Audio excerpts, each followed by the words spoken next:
Welcome back to the channel. This is Ready Storm and you are watching first part of What If Naruto Was Trained by Spirit of the Forgotten Past. If you enjoy this video, please like, share and subscribe to this channel. Now wasting no more time, let's start the story. There was a young boy long ago, when the world was young. Heinrich, a hero of the goddess Elias, was his name. Heinrich was well known for fighting for people who couldn't fight or didn't want to fight. He had once engaged in combat with the monster lord. Aliphes VIII was its name. Ultimately, he prevailed. But it wasn't his actions that cost him the victory. Actually, it was because he had a monster called Aliphes IX. Aliphes VIII's daughter.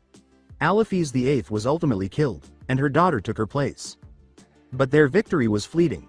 Heinrich was imprisoned in a facility called Sealed Sinner's Prison because Elias knew that the acts that brought down Aliphes VIII did not follow her wishes. Heinrich was followed by a young boy named Luca 500 years later. Aliphes had been attacked by his father on the 15th. Contrary to what most people would do, he nursed a monster who was on the verge of death back to health. She had thanked him and identified herself as Alice. She had been teaching him to fight ever since. Shortly afterward, he discovered a sword called Angel Halo. Carrying the Angel Halo, the two journeyed across the continent, discovering Luca's true self while assisting others.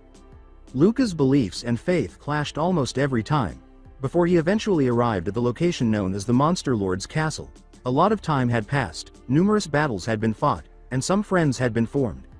Coexistence between humans and monsters was the reason he was there. The four Heavenly Knights made an unsuccessful attempt to stop him. He battled the Monster Lord Aliphes XVI after he eventually made it through. Despite the brutality of the battle, he had been able to corner her with the help of the four elemental spirits. She was on her last legs, so she couldn't get out of it and didn't try. The goddess Elias had stepped in when he refused to deliver the final blow. He questioned Elias because he didn't believe her teachings. Luca drew his sword at Elias after they had been speaking for a while. At that moment, a war broke out. The castle had been attacked by angels, chimeric monsters, and monsters that were a mix of multiple other types. It was a great and fierce battle. Aliphes XVI, the Heavenly Knights, who had survived their encounter with Luca, and pure monsters all engaged in combat with the angels and chimeric monsters. At last, the actual war between Elias and the monsters had started. Luca was the leader of the monsters. Elias led the angels. It had been a long time of fighting. Finding a gap in the angels' defenses took a solid week. Since he was the only one who could possibly hurt the angels, Luca had found himself facing them all alone. Luca's monsters ultimately prevailed, albeit with heavy losses. After receiving a death blow, Elias vanished from view. Elias, on her last breath, begged him. Aliphes XVI had defeated the one called Black Alice. It was the same monster that had accompanied Luca on the journey. Despite being heard, Elias's requests were immediately disregarded. When he saw that she was unable to alter her beliefs and behaviors, he delivered the final blow. The only reason we won is because we understand and care for each other's feelings. You, who do not care about the truth, are what blocks the coexistence that we all wish for. Without you, it will be possible. He said these last words to her as he sank the angel halo into her body. Goodbye, Elias. I hope you never return. He had been trying to instill coexistence in people's minds for a good 10 years. Luca and Aliphes XVI had continued to travel together after all that time. Together, they were content and successfully promoted the principles of coexistence. It had been going on forever. Each of the four Heavenly Knights remained in a single area. The Slime Queen, Arubiti, had remained in Undine's spring. The nine-tailed Kitsune, Tamamo, had made the decision to return to his native northeastern village of Yamatai. As a warrior, Granbury of the Dragon had made the decision to travel and seek out a worthy challenge. As a warrior who has always upheld honor, she never killed her opponents but also never made fun of them, regardless of their victory or defeat. She wasn't totally shocked that Luca was the only person to ever defeat her in 20 years. The succubus, Alma Elma, simply did whatever she pleased. She typically stayed to perform under the name Cuba at the Grand Noah City Coliseum. Unlike any other monster lord, Aliphes XVI had borne several children with the same man, Luca. They had quite a few kids. Their offspring were previously unheard of hybrid of humans and monsters. Considering that most humans at the time only lived for about 40 years, Luca had finally died at the age of 72. After Luca's passing, the peaceful coexistence continued for at least 300 years. The descendants of Luca had controlled a distinct set of abilities. They lived longer than most people. Without the assistance of the four elemental spirits, who have been hiding ever since his passing, some people were born with the capacity to use the four elements. When a beast of great destruction was unleashed upon the world, coexistence was destroyed. Together with an odd-eyed human, the four surviving heavenly knights attempted to combat it. A descendant of Luca, an old friend. Since Luca had long since hidden Angel Halo somewhere, they had to find another way to end the months-long battle. The human ultimately triumphed over the beast in a manner that had never been imagined before. He encased it within himself. The Jubi was the beast's common name, and nobody knew why it existed. After returning to the lands unaffected by the beast, the man and the four heavenly knights informed them that the beast had been sealed. The Rokudo Sennin was the moniker given to the man. But the four heavenly knights had fled into hiding, and the coexistence was all but destroyed. Years later, the Rokudo Sennin approached his three sons on his deathbed and asked them to share some of his power. He then granted them the authority that matched their personal values. The Uchiha clan was founded by one of them. The Senju clan was later founded by another. The Uzumaki clan was later founded by the third.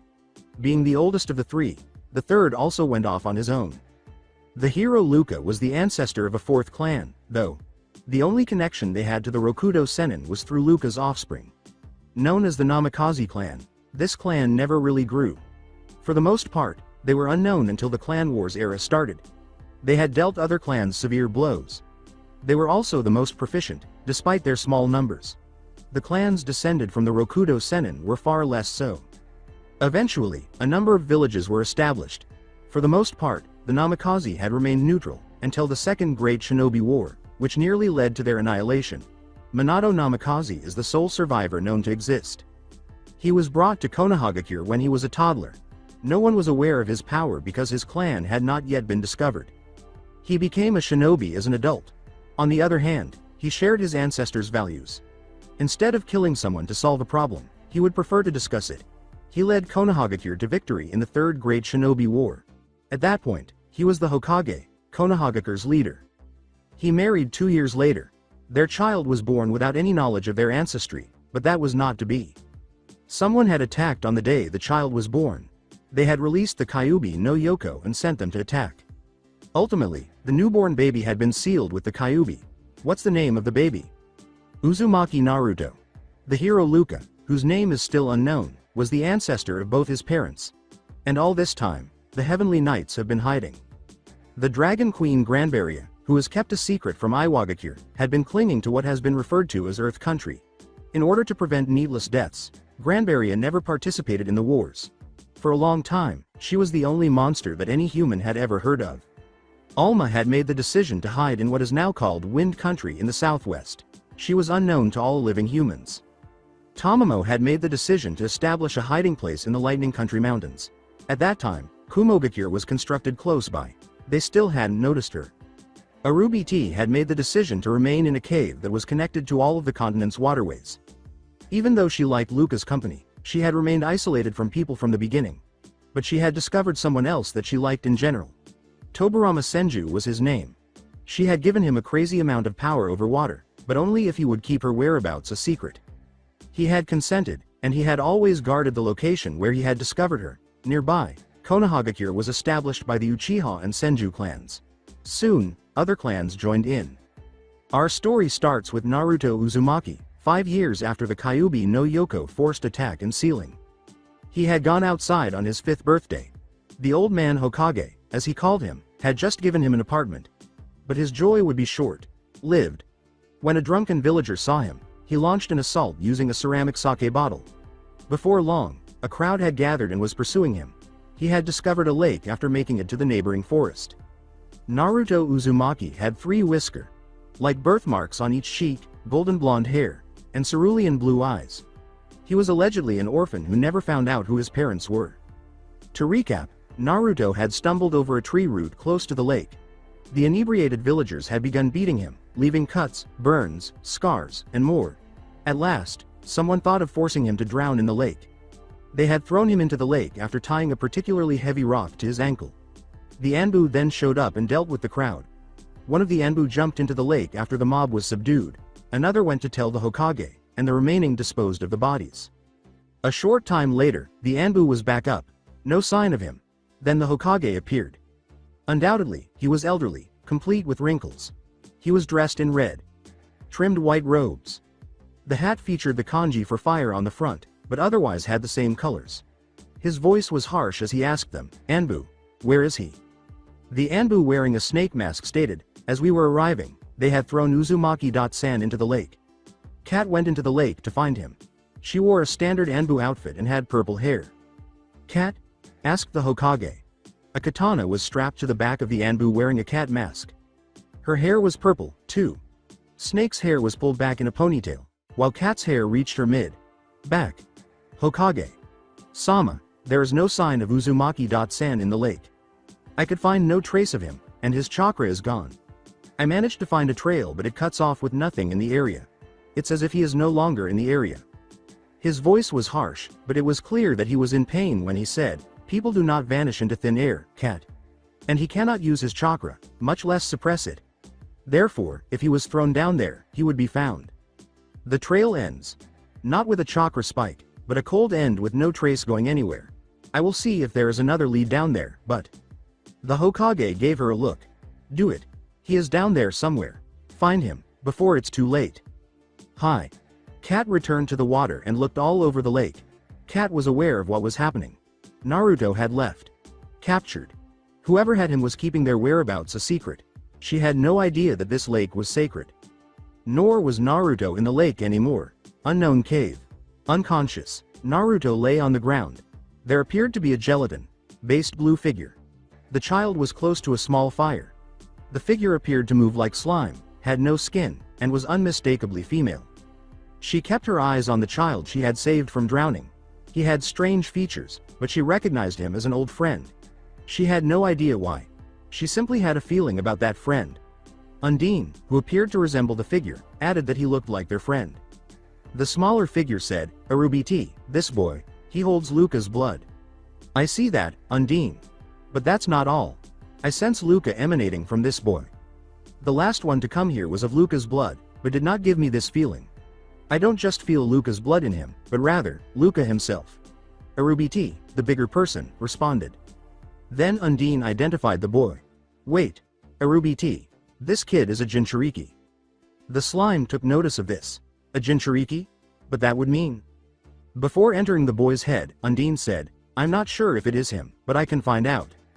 She found herself beside a big gate with a thin sheet of paper on it. "Kyubi," came Undine's breath. The enormous fox's eyes opened. "Who are you?" Undine's presence caused the previously drowsy eyes to become wide awake. She had noticed the shock and astonishment in the eyes of the enormous fox. "Undine, is that you?" "You know me?" The fox answered, "That's right, you wouldn't recognize me as I am now. In this life, I am known as Kurama. But I fought alongside you, Sylph, Gnome, and Salamander against Aliphes the 16th, and then Elias. After I died, my soul was taken. Sometime later, my soul was pulled from the afterlife, which was quite boring, mind you, and placed in this fox body." The guess made Undine pause. "You are Luca." The fox gave the guess a nod. "Luca? How the hell?" "Don't ask me why I was chosen to be this fox, or even what happened beforehand. I have no idea. How's Alice?" "Dead. She died a good 1,000 years ago, 20 years before the Jubi attacked, and you were reborn." Undine clarified. "The only monsters left alive are in hiding. The Heavenly Knights included." I see. I guess I failed." "No, you didn't fail. You brought coexistence. We don't know how the Jubi came into creation, but one of your descendants sealed it into himself. The guy was just as much of an idiot as you were. Still just as pure." The fox hesitated. "Is a Ruby Tea nearby?" "Yeah, why?" "Tell her I'm sealed in this kid. Take care of him. I sense a good 70% of my blood in him. Strange considering the fact that it should be diluted so far out. I can also feel he holds my holy energy. The same energy I used to take out those angels. Only one of my children had it, but he went off on his own. Haven't seen him since." "You think he could be descended from you in 2 paths?" The fox answered, "Wouldn't surprise me in the slightest." Undine gave a nod. "I see. I'll let Arubiti know. She'll take care of the kid, but he'll have to know about you. You know that, right? Teach him to follow the flow. How to fight. I had Hidden Angel Halo long ago. When he's ready, I'll lead him to it." "All right. We'll tell him of you being sealed in him." Only mention me by the name Luca, and that he knows not to let it out. If people find out that he knows of my existence, then it will only attract more trouble for him. Keep him safe. Stay with him. I know that a Ruby T won't leave her home. Just make sure to take care of the kid. And let the other spirits know. If I were a betting man, Sylph would have a lot of fun with this one. Undine then exited the sewer, like-minded with the words, "All right, see you soon." The cave of Ruby T. Undine emerged from the blonde's unconscious state. "What did you find, Undine?" "I found Luca." She exhaled deeply. A Ruby T asked, "Luca is sealed into this kid? Shouldn't that be impossible?" She then gave the message to a Ruby T, saying, "Normally, I'd agree. But you and I both know that Luca was a bringer of seemingly impossible events. After a while, you get used to his impossibly surprising actions. I don't know what's going on, but I'm gonna follow Luca's plan for him. I'm gonna let Gnome and Sylph know." "What about Salamander? Are you kidding? Salamander always lives in a volcano. I can't go there, I'd have Gnome head there. After I do this, I'm gonna stick with Naruto. Here. He'll need a friend." After giving it some thought, a Ruby T nodded. "I see. I'll watch over him. Who knows? This guy may be like Tobirama." Before leaving, Undine remarked, "We can only hope." Naruto spent several hours in slumber. He saw a Ruby T when he awoke. She whispered, "I see you're finally awake." It was clear that the boy was afraid. "I will not harm you. If I were going to hurt you, I'd have left you to drown in that lake." This caught him off guard. Naruto had never heard a voice like this before. His voice indicated that he was still afraid. Who are you?" "My name is a Ruby T. I am a friend of your ancestor." "My what?" Naruto's fear had nearly vanished. A Ruby T just gave a small laugh. "Let's just say he's family of yours, that has long been dead, nay." He was interested in that. Family, he was unsure of how to interpret it. She gave Naruto her first glance and said, "Yes, family. I can sense my friend's blood in you. There's a lot of it, too. I'm actually surprised, considering how long ago he died." "Naruto, do you have any family out there? Anyone that takes care of you?" His head hung. She touched his shoulder with a slimy hand. "Do not worry, I will make sure you have the family you need. Me and a few friends of mine." "Why, you will?" he inquired, his eyes full of hope. Naruto was about to cry when he said, "Yes, I will. I sent another friend of mine who lives with me to let the others know. They will stay with you when I cannot, do not worry. I will not abandon you to the wolves. I simply cannot be around humans for too long. They do not understand me. It is why I stay in this cave.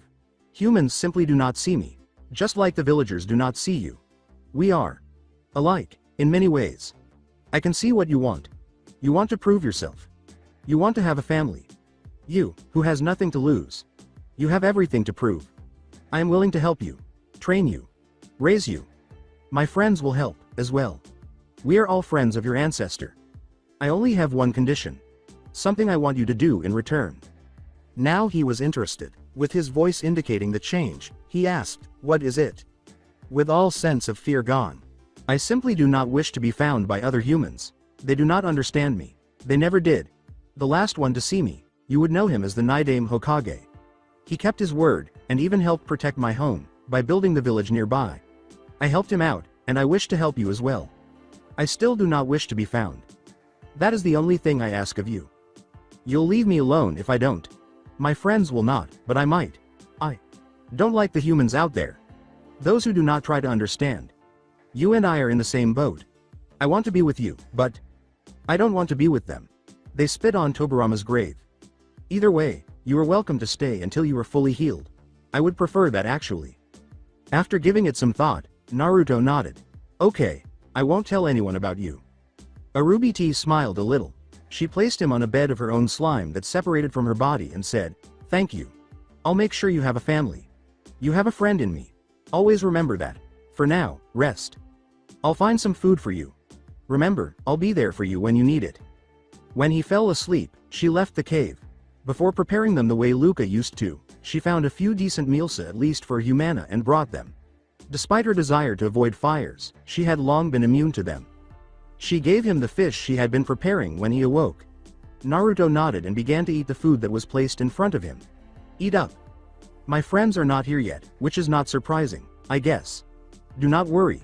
They will be here soon." He grinned at Arubiti, who grinned back. She started to share some historical facts with him. With Luca, more of her own. Back then, monsters and humans rarely got along, except in some places. Slimes, like myself, hated humanity because they polluted our homes. I had learned to trust a select few, because they had shown me that not all humans are bad. The first one I had ever trusted, he was related to you, even. His name was Luca. Never learned his surname. Now that, was a human that I will never forget. She was smiling, lost in her own recollections. Then she gave a headshake. Luca and I weren't always on the best of terms, I'll admit. He changed my views. I've always cared for his descendants, people related to him. Granted, some of them are complete idiots. They disgrace his memory. Those, I care nothing for, and would love to see them killed. You. I would rather you follow in his ideals.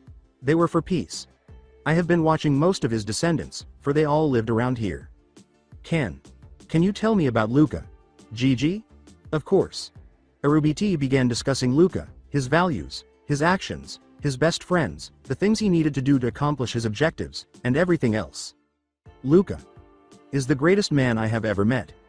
With a fire in his eyes that she had not yet noticed in him, Naruto turned to face Arubiti. I will be just like Luca. Gigi. I will get peace to return.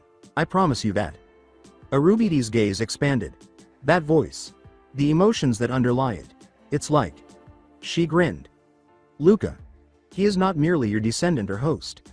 He is exactly like you. Down to the voice. That was the end of her thoughts. Naruto.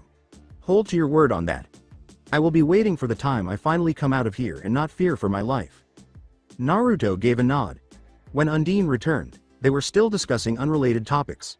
She was accompanied by what appeared to be a tiny fairy. Undine. Sylph. The fairy said, "Hey, Arubiti. Been a while." With an exaggerated sense of joy. Undine gave the fairy a punch. Undine, where is Gnome? Arubiti turned to a bewildered Naruto and gave Undine a small nod in agreement as she said, went to her first. She went to get Salamander. They'll be here shortly. I hope. She pointed to the more solid slime and said, Naruto, this is Undine. She has been living with me all this time. Then she gestured towards Sylph. This is Sylph. While Undine is a spirit of water, Sylph is a spirit of wind. Sylph is more of a fairy, but she is a reliable friend, if not a little annoying. Though if what I'm told is correct, then you will get along best with Sylph. Then, Sylph drifted towards Naruto. She said, so, you are the one I was told about. Getting a small nod. After meeting Naruto's eyes, Sylph let out a joyful cry. Undine and Arubiti shook their heads, which was an odd sight. Yay. Natural wind element, they said. Before long, a rock struck Sylph, halting her fast. Talking tongue. Owie. Naruto heard a different voice ask, what have I told you about talking too much? The four of them turned to see two more people. One appeared to be completely composed of fire. Despite wearing dark brown metal armor, the other appeared to be a small human. To not to. Sylph was feeling down, but Naruto gave her a quick embrace, which made her feel better. Gnome let out a sigh. So, is that the kid? Arubiti gave a nod. The burning one gave him a look. I see a passion in him I have not seen since. I know. She was interrupted by Arubiti. He is his descendant, after all. Undine said, I was surprised that 70% of his blood is that of his. That's got to be wrong. Over 1,000 years, and someone with 70% of his genetics is in them is not possible. Gnome made the point. Salamander, the one on fire, said, remember, Gnome, Luca was a good indicator that nothing is impossible, it could be genetic. Naruto glanced at Salamander and Gnome before turning to Arubiti. More friends? She gave a nod. The one on fire is Salamander. She is the spirit of fire. The smaller one is Gnome, the spirit of earth. Undine slapped Sylph for saying, Gnome is such a downer. We only hit you because you're annoying. Sylph rubbed her head while she spoke. Gnome just has no qualms doing it because earth and wind have always been opposed. She'd hit you if you said something stupid, at that. Gnome tossed another rock at Undine after shrugging. She smiled slightly and said, I just like throwing rocks. It's fun, for me. Sylph said, we will stick with you. We can stay with you, no matter where you go. Undine can't maintain her body in really hot places, though. Naruto grinned as he glanced at Arubiti. She glanced at him and nodded, saying, so? I can come back as long as I don't let anyone know where you are, right? She raised her head. It's getting late. Get some sleep. I'll take you out there later on. Downstream, actually. Undine and the others will keep you company. Right, girls? Each of them gave a nod. Sylph also gave a cheer. Arubiti caught Naruto as he fell after all four spirits glowed and struck his stomach. He gave a feeble nod before faintly passing out. I probably should have warned you about that. Rest up. I'll make sure you are found in a good place. Near a tower in a forest, Naruto found himself adrift on a bank. He was unconscious, and it was right next to a big tower. He was soon approached by a woman wearing a chain mesh, miniskirt, and trench coat. Her hair was tied up in a pineapple and was purple. She had pupilless, deep emerald eyes. As she pulled him completely out of the water and examined him, her eyes grew wide. She placed him over her shoulder and departed in a cloud of leaves, saying, "Pulse is nominal. No visible injuries. I'd better get him to Hiruzen." Hokage's workspace. The old man in Hokage robes was inside working on paperwork when the same woman who had picked Naruto up entered the room. "Hokage. Sama." The old man took notice of this. "Yes, and is that?" "Yes, Hokage. Sama. It is." She was directly in front of the elderly man. "Where was he?" She placed him on the room's couch and said, "I found him in the forest of death. He was floating down the river. I was about to blow off some steam. Now, it looks like I don't need to. What I found strange was that his pulse was fine, his temperature was normal, and no injuries could be seen. It's surprising, to say the least." The elderly man gave a nod. At this moment, Naruto opened his eyes and moaned. He was instantly frightened when he recalled what had transpired prior to meeting Arubiti. Then he noticed that the elderly man was regarded by him as a grandfather. "Gigi." He exhaled. "Naruto. Thank Kami you're safe." Naruto questioned, "Gigi. Why do people hate me?" even though he was aware of the response. "I'm sorry, Naruto. I can't tell you yet. Don't worry, I will be able to one day. Either you'll be 13, or a genin of this village. I need to make sure you're safe, and if you knew, it would only make them hate you more," he replied. "I'm sorry, but it's for your own safety." Naruto broke down in tears. I see. I never had a reason from him before. However, genin?" Then he heard Salamander's voice. "Naruto, that's the lowest rank of shinobi. Ask him how to become a genin. It's going to be the quicker path." She responded. "And think what you want to say to me. That way he doesn't know about us. The longer he goes without knowing about us, the better off you'll be." "How can I be a genin, Gigi?" "You'll have to go to the academy. From there, you'll have to graduate and then you'll be a genin," he replied. "If you want I can make it so you enter next year. It'll be early, but it should help you protect yourself." Naruto gave a nod. He leapt to his feet and said, "Thanks Gigi. You're the best." The elderly man laughed. "Yes, I suppose so. Come. Let's get you some ramen.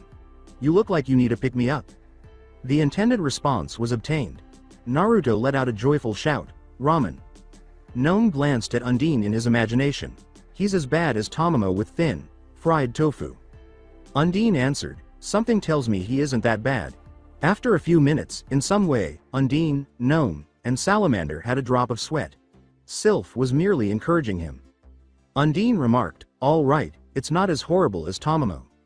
Gnome remarked, "You're right. It's worse. Recently, Naruto completed his 7th bowl. Thanks Gigi. Come off it, guys. It's probably his comfort food. With the life of a Jinchuriki, he'll need something. Besides, he's just like his mother in appetite, sealed in her too." Sarutobi laughed as Naruto finished his 8th bowl.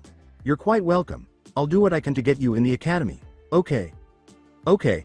Thanks Gigi. Come on, let's get you home." Sarutobi had to control himself to avoid killing half the villagers when they arrived at Naruto's apartment. This place. What happened? He turned to face Naruto, whom he knew was not responsible. Then he noticed that Naruto was absent. "Naruto, do you?" Naruto was still at a gate that seemed a little random, when a few Anbu and Sarutobi discovered him. "Naruto." "Gigi? What's wrong?" he asked the elderly man as he jolted out of his reverie and turned to face the scene before him. "How did I get here? Where is here?" "This is the Yondaime's old home. Come on, I'll get you a new place. I can't let you live in a place like the apartment if someone is going to do what was done to it." Silently, Naruto questioned, "It was destroyed, wasn't it?" Sarutobi felt let down. "Naruto. I want you to be safe. I won't let them harm you if I can help it, remember that." He replied with a nod. "Come on, I'll get you a safer house. Gigi. I think it better if I live in the forest until I go to the academy, is that okay? He glanced at the Anbu, who gave him a nod.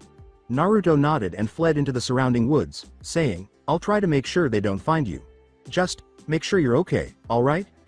Sarutobi observed him. Cat, bear. Make sure no one gets him. Ongoing a rank. Hi. The two said, and Anbu departed quickly. The clearing of forests. Naruto paused in a spacious clearing. He stood in the center of the clearing and surveyed the area. This looks like a good spot. He heard Gnome say, yes it is. Naruto, close your eyes and let me take over for a second. I'll make the house for you. It'll be good for now. When Naruto opened his eyes after closing them, they had turned more brown. Upon opening them, Gnome placed his hands on the ground by using Naruto's body. Gnome house revision. Sylph had gotten them to the Anbu, which was quite a distance away. Once it was there, Naruto was directly in front of a one-story earthen cottage. Before the Anbu arrived, Naruto's eyes turned blue again. When the Anbu noticed the clearing, he went inside. He was informed by Sylph that the masked guys were present. At that moment, Naruto heard a knock on the door. Masked guys.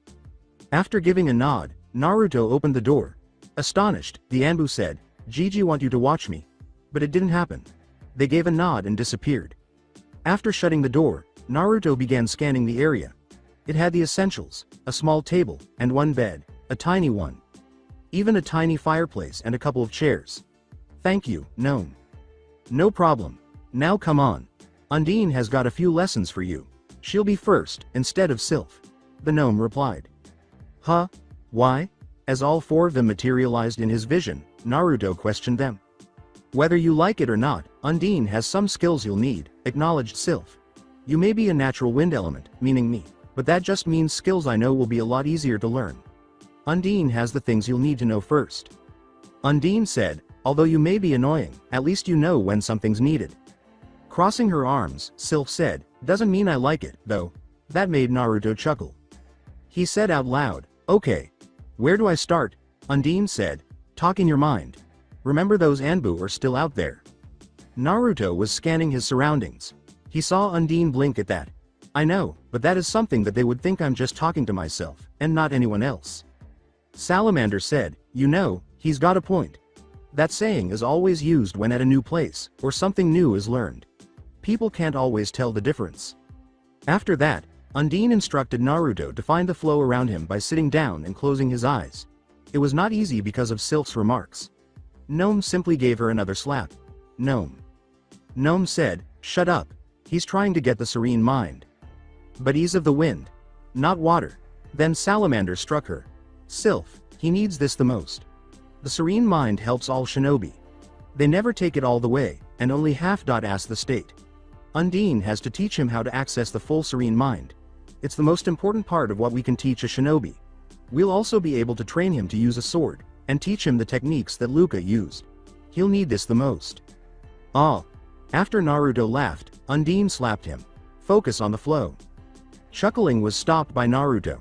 This went on for half a year. Instead, in the third month, Naruto discovered his chakra and described the sensation to Undine. While remaining close to the blazing fire, Salamander heard this. Looks like he found his chakra, Undine. They were all focused on this. In actuality, the Anbu had been absent for some time. Since only the Anbu had entered the clearing, Naruto was still safe. Junin, most Chunin, Genin, and even civilians were unable to locate it for some reason. Surprisingly, only those who had received training in the wind element could locate it. Even Sarutobi's crystal ball was unable to locate it. Only Sylph, who had initially erected the barrier, knew why. Because of an invisible barrier that ensures only those with the necessary training and wind manipulation skills can enter the clearing, civilians would never be able to locate the location. He learned how to hunt for his own food and what to do with it from Gnome and Sylph. After it was brought to his attention, Salamander taught him how to control his chakra, but he still claimed that the serene Minda, which he would never be able to fully achieve in 6 months, would be of great assistance. He gained a significant increase in vocabulary while accompanied by the 4 elemental spirits. In addition to teaching him some gardening skills, Gnome also taught him how to hunt. She had a good understanding of what went into her element because she was the earth spirit. After the 2nd month was over, the Anbu stopped visiting after realizing he was safe. This 6th month was the day that someone entered the clearing. Naruto had known the signature for a long time. He was always aided by the cat Anbu. He imagined all the spirits, and when she knocked on the door, he moved it. He saw him when he opened it. Gigi wants to see me. The Anbu gave a nod. He exclaimed, "Okay. Let's go," with joy. They disappeared in a shunshin after Cat placed a hand on his shoulder. The office of the Hokage Naruto and Cat appeared in the middle of the space. "Naruto. Good to see you in one piece." Naruto gave a nod. Though he kept it a secret, he had long since discovered the reason for his hatred. "So, what's up, Gigi? Academy got a spot open early." Sarutobi gave a headshake. When he discovered that none of the civilians could locate the clearing, his Anbu ceased keeping watch over him 4 months ago. In actuality, he was unable to use his crystal ball to locate the clearing. That was shocking enough on its own. "Naruto, I wanted to let you know I was going to another village. I was wondering if you'd like to come along?" Crossing his arms and furrowing his brow, Naruto assumed a contemplative stance. While conversing with the spirits, he created this face. "Undine? Do you think it would be wise to accompany him and halt the training?" "I don't think it's a good idea to skip the training," Undine replied. Sylph grumbled, "Come on. You never let him have any fun. Let him relax and unwind. He'll probably get it faster if he does. Besides, he'll have to learn what the world outside is like, anyway. This is a good reference for later on." Salamander said, "Sylph's got a point. I say go for it. Maybe we can run into one of the other Heavenly Knights." Gnome remarked, "As much as I hate to admit it, I'm with Sylph here." Luca informed them, "And when that happens, you know that it's the best choice." Undine's sigh was heard by all. "Fine. But we're starting it back up the moment we get back." Sylph cheered loudly at this. "Road trip." Naruto refrained from laughing. Sarutobi nodded and said, "Count me in, Gigi." "Good. I see you're still wearing those furs that you skin off of deer that enter the area. How did you even learn to do that?" Naruto blinked, perplexed. "I didn't, Naruto. I just don't think when it happens. You know, play it by ear," he went on. Sarutobi blinked. "Okay, think it'll handle the trip?" Naruto stated, "It should. I mean, they work so far." "Well then, we leave tomorrow." The following day, the Hokage approached the gates, where Naruto was hiding. "Cat, where is he?" Before Naruto emerged from the surrounding bushes, the Anbu retorted, "He said he would meet us here." With excitement, he said, "Hey Gigi, time to go?" He grinned and said, "Ah, Naruto. You made it. Come, let us get going." Naruto and Sarutobi simply strolled out of the gates with the rest of them. During this period, Naruto simply asked questions, just like Sylph would. Sarutobi would simply respond to them because they had no secrets, primarily about the locations, activities, and lands. As they were coming to an end for the day on the second day, Naruto posed a question. "Gigi?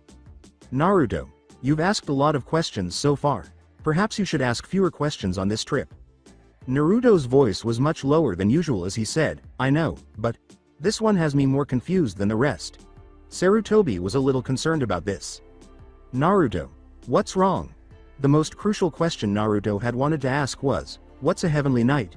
Yes, Sylph had told him all about them, but since Arubiti had saved his life that day, he had not seen her. "Naruto, where did you hear that? There are no records of them, whatsoever. No one knows what they are, or even if they truly exist." Sarutobi replied. A few nights before we left, I had a strange dream," he continued. For Sarutobi, this was even more concerning. The spirits were perplexed, too. "What dream?" inquired Undine. Naruto answered, "I'll tell you at the same time I tell Gigi." Sarutobi repeated what Undine had asked.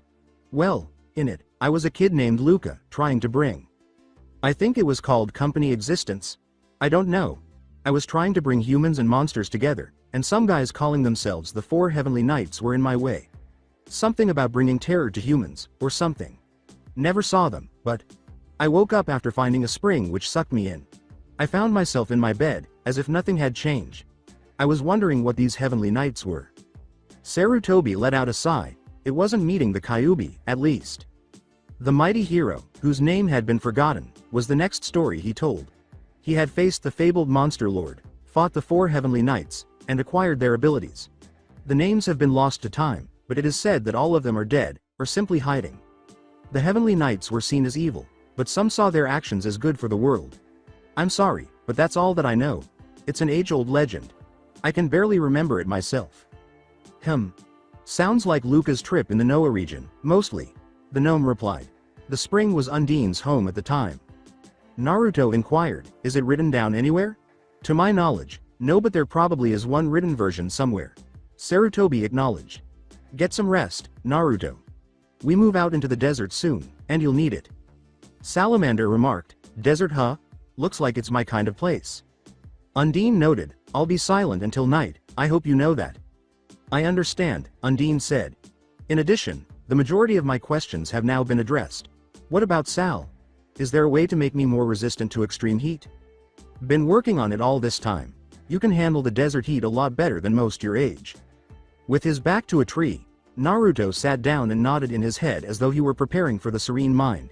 He felt the flow before he fell asleep as his breathing evened out. Then everything became meaningless to him. Startled by the outcome, Undine discovered that he was nearly asleep the first time he entered the proper state. They were able to reach Wind Country's sands the following morning. Sarutobi and the Anbu were surprised to find Naruto in good health. A sandstorm was on its way shortly after entering the desert. It came as a surprise because it was unexpected. Naruto was immediately alert. He had a deeper connection to wind than most, and Sylph only made it worse. The sandstorm caused his eyes to narrow. Sarutobi paused to observe Naruto scowling at the storm before saying, Naruto, we have to. Naruto? Naruto. His voice was calm, and even as he said, that storm is not natural. The fact that Sarutobi wasn't fleeing from it was something that caught him off guard. Sarutobi glanced at the Anbu and asked, not natural? Cat?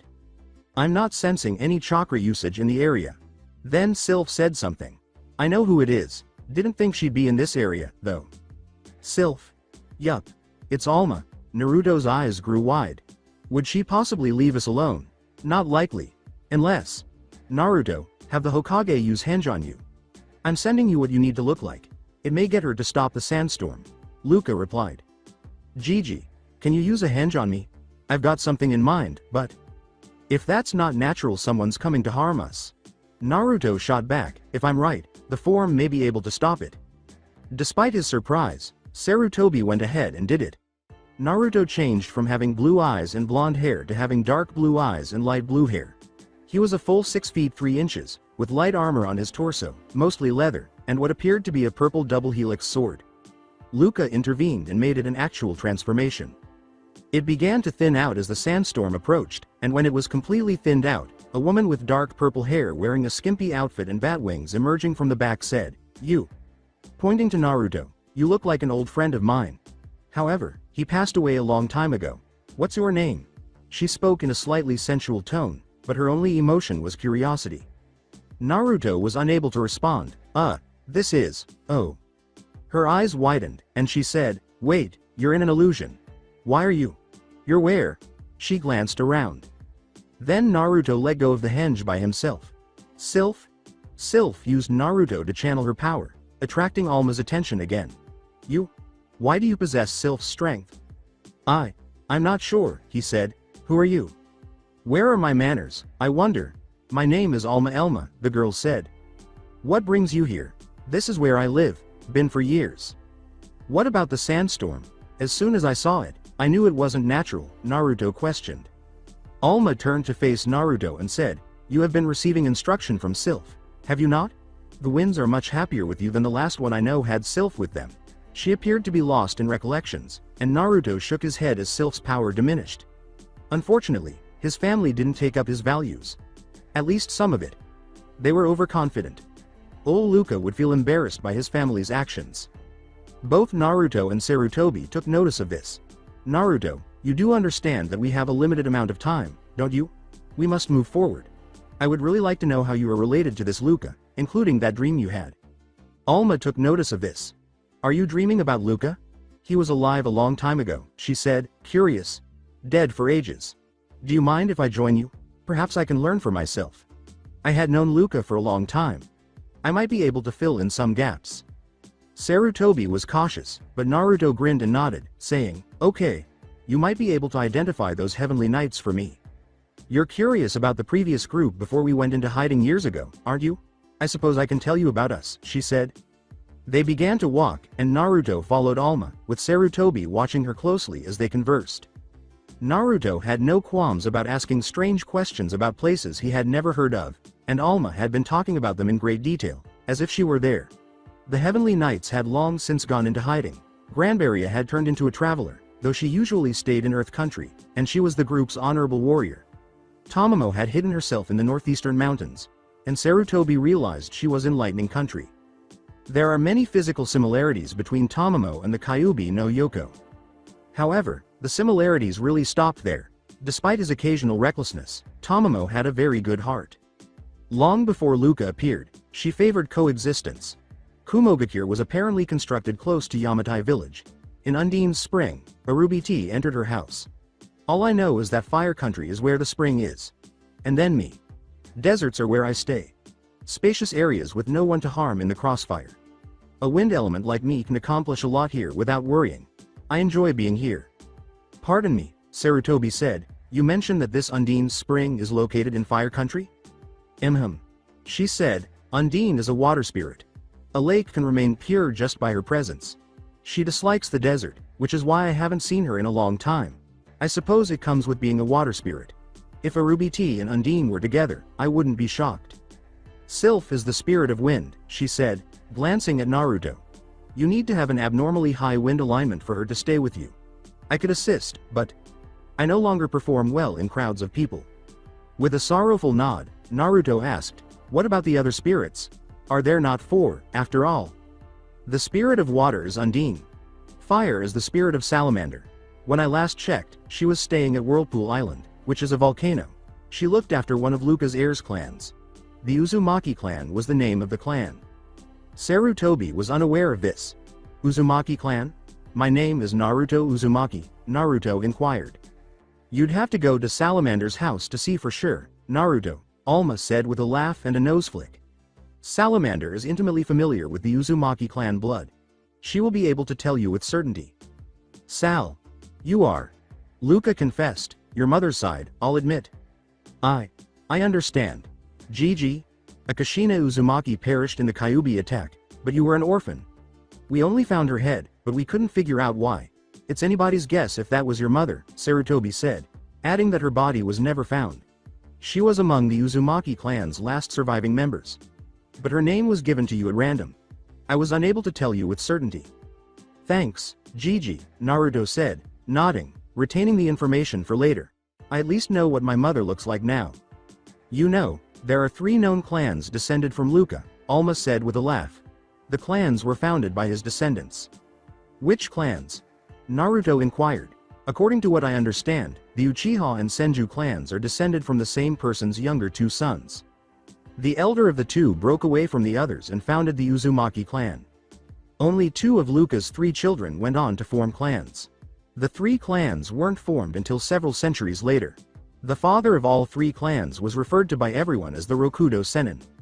I was informed that there was a different clan, but it was far less numerous than the other 3. They were largely unknown despite possessing most of Luca's skills. I am personally acquainted with them. They were in the vicinity when I went into hiding. As a kind of guardian, I remain with them. I did, in fact, until about 30 years ago. They were largely exterminated. I learned that one of them survived the major war that broke out a few years ago. Minato Namikaze was his name. Minato was the last of a clan? Sarutobi asked, his eyes widening. Alma gave him a look and said, you knew him well? He succeeded me before he died. Well, Yoko, did you go out and fight the Kyuubi? No surprise, said Sarutobi, nodding. All of Luca's best qualities were present in his family. He even used the holy energy. This occurred long before the discovery of chakra. Having a spirit, like Naruto here, or not being human was the only way to use the elements back then. Not completely human, anyway. If you didn't have a spirit, you had to have the blood of either monster or angel, and until Luca, only females had true monster blood. Monster, angel, and human were all mixed together in Luca's offspring. He himself was of angel blood. He was able to use his favorite weapon, the angel halo, because of this. Don't ask, because not even I know where it is. Nobody does. Before he passed away, he concealed it somewhere. Not even we Heavenly Knights are aware of its location. It was almost dusk when Sarutobi noticed a plateau. Perhaps we can stay on that rock formation. It's getting late, and Naruto will need to rest up, he said. He's young. He has the endurance to complete the tasks at hand, regardless of his age. That's what I can promise you, Alma said. They set up there, and Naruto had an odd feeling. In a cave, Naruto, Sarutobi, and Alma were dozing off. They ought to have been, anyway. Naruto couldn't sleep. He went outside. When Alma saw this, she went outside to hear him out. Alma. Gigi doesn't know this, and I can tell that both he and the Anbu are sleeping, so I can really speak my mind now. He exhaled. Walking alongside the edge he was near, she questioned, something wrong, Naruto-chan? Yeah. Something nearby is calling me. I don't know what it is, but whatever it is, it's out there, and it wants me. He replied. I don't know if I should go after it, or if I should stay with Gigi. We're near an old village in the Tsubasa region. I forget its name. It isn't a place. I think, more like an object that's calling to me. Alma gave him a look. That's surprising. Granvaria once told me the same thing before she had to switch out her old cleaver for the one she uses today. The one she has now is sentient. Maybe a sentient sword is nearby and wants you. Naruto said, maybe. With a sigh, he looked at the others. I don't just have Sylph with me. I've got all four that stuck with Luca. This absolutely cannot be let out. You already let him know about Sylph, which I find myself taking traits from easily. First time we met. Sylph practically screamed in joy that I was a natural wind element. Ah. No surprise there, I guess. Which one are you working with first? Undine. Still trying to get the serene mind state without using her powers. It's not easy, at least, not to the level she wants. I see. I was told it took Luca a good amount of time to be able to use that state in a weakened version. He had no true alignment. I think it comes with him being part angel, Alma acknowledged. An Anbu awoke but remained motionless. The state of serene mind is not easy to accomplish, but all warriors do so after some time. The ninja of today use a much more simplified version, but it is not to the same effectiveness, or even to the same level. What they really do is wait for a disturbance, instead of following the flow. Oddly enough, those with wind chakra have the easiest time to learn that method. Want some advice? Please. Alma placed a hand on the ground beside her and said, well, the flow is hard to describe. I don't know if you felt your own chakra, so that's not exactly a good method to find out. But it's a good example. Everything has an energy flow. The state of serene mind is not an easy thing to accomplish because of the nature of the flow. The flow is not just water, or even wind. The flow is in everything. It is everywhere. Even chakra sensors aren't good enough to feel the flow without knowing about it. The flow is like the chakra of the planet, I guess. Naruto gave her a look. So, here's an example. Take a puddle. When you throw in a pebble, what happens to the puddle? It moves for the pebble. Close, was Alma's response. In this case, the puddle is the flow. The pebble is someone moving inside the flow. By listening to the flow, you are listening to what the puddle is doing. The movements of the pebble, the edges of the puddle, and even what it will do. Serene mind will put you as part of the flow. With it, you won't need to see anything physically. The flow will guide you. She rose from her seat and began to walk away, turning to him. Get up. Try to access the flow. I can't. I've been trying for 6 months, and I've had no luck, Naruto replied. Pulling out a blindfold, she tossed it to him, saying, wind elements learn best by doing. A small explanation followed by real-time application. That is how you will learn to access it. Put that around your eyes. It will help you. If you don't find the flow, you'll end up hurting badly. Making sure he couldn't see, he put it on. Clear your mind, and wait. Naruto acted as though he had been trained to do so. He had not yet reached full serene mind, but Undine approved. Alma lunged forward and struck Naruto squarely. He shifted slightly before she could hit, but it was much lighter than it should have been. Despite his ability to lessen each of the next 15 blows, none of them were dodged, so she said, good. You saw it coming. Now dodge it. You aren't dodging properly. She tried again, but Sylph gave him a little extra speed this time. Then he ducked under it. Hardly, but he did. She remarked, you used Sylph's power to dodge that. They had both failed to acknowledge the Anbu observing them. You're moving too fast. I can't dodge in time. The best I can do is lessen each blow. She did, and the Anbu anticipated the attack. And here I thought Sylph had helped you train your speed. Oh well. I'll tone down the speed a bit more. Naruto was able to avoid it this time, but not by much. Alma threw an open palm at him and said, "Good. You're listening to the flow. Now, let's see you dodge this." Knowing what was about to happen, Naruto raised his hands and divided the wind blast in two. "I must say, you've got a very high control over wind to do that." Naruto answered, "I have no training in wind." After a moment, Alma thought, "No training, huh? Take off the blindfold. You've got the basics of serene mind. Sensing the movements in the flow. To master it, you'll need to understand the four elements in their entirety. You don't have to be able to use them. I mean, take Granberria for example. She only uses fire, and can't even draw on water. And yet she attained the highest level of serene mind possible by the time she was 5 years old." Naruto removed the blindfold and gave it to her once more. "It seems you can only act on the flow when you can't see physically. Your mind's eye sees the flow. You need to be able to combine the two visions in order to master it. I'll explain it in more detail tomorrow night. Hopefully it's good enough," Alma replied. She gave him a smile, and he returned it, saying, "Now get some rest. You'll need it for traveling." Only when the Anbu was at last asleep did she acknowledge him. It was more of a remark than a declaration. "So, I take it you didn't like the training session much." "I am not fond of it. No, Naruto has the strength of an old friend of mine. Luca's soul seems to burn in him. Now, if the other knights knew of him, they'll want to train him themselves." Alma made the point. "If they meet him, they'll want to talk to him. I'm the only one in the area, though."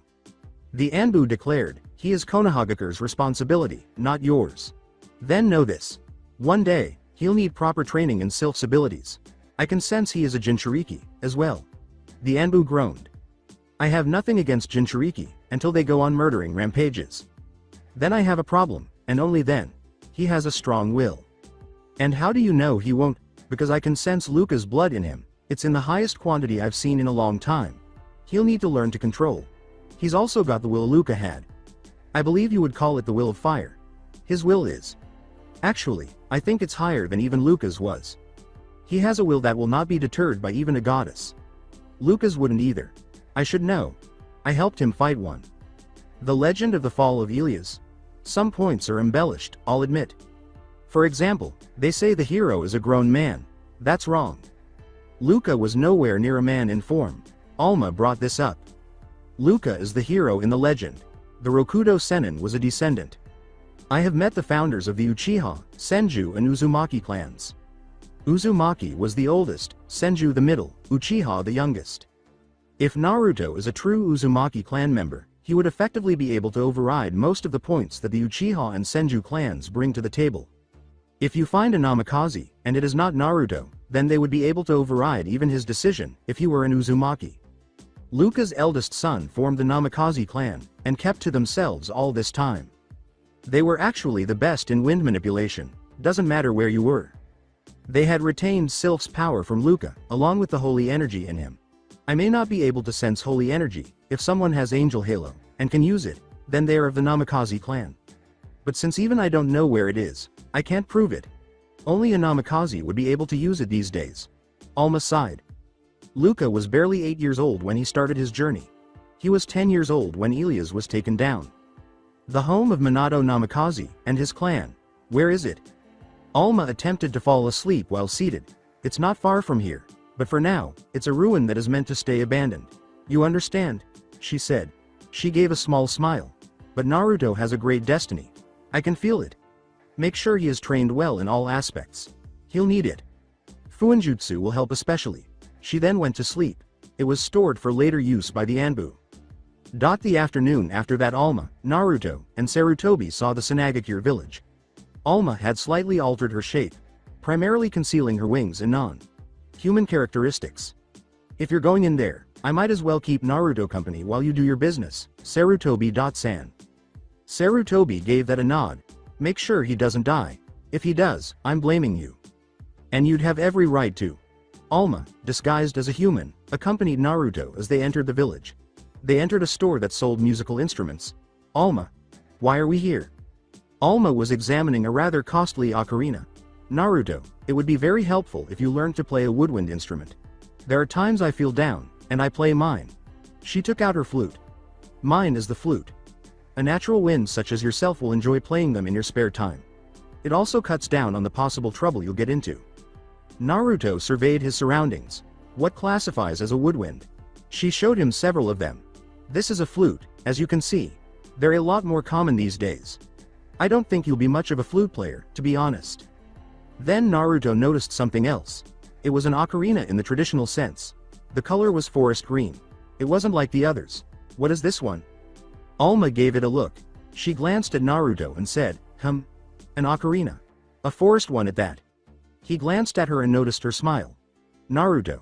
Those that would choose an ocarina would end up being much more like a prankster if they got bored and had nothing else. That is much more like you. A forest ocarina, on the other hand, are chosen by pranksters and trappers.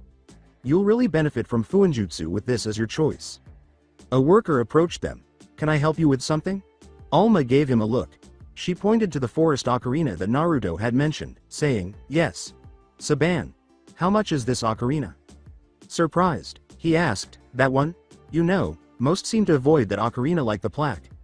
No one could ever find out why, though, as even the most battle-hardened shinobi avoid even looking at it.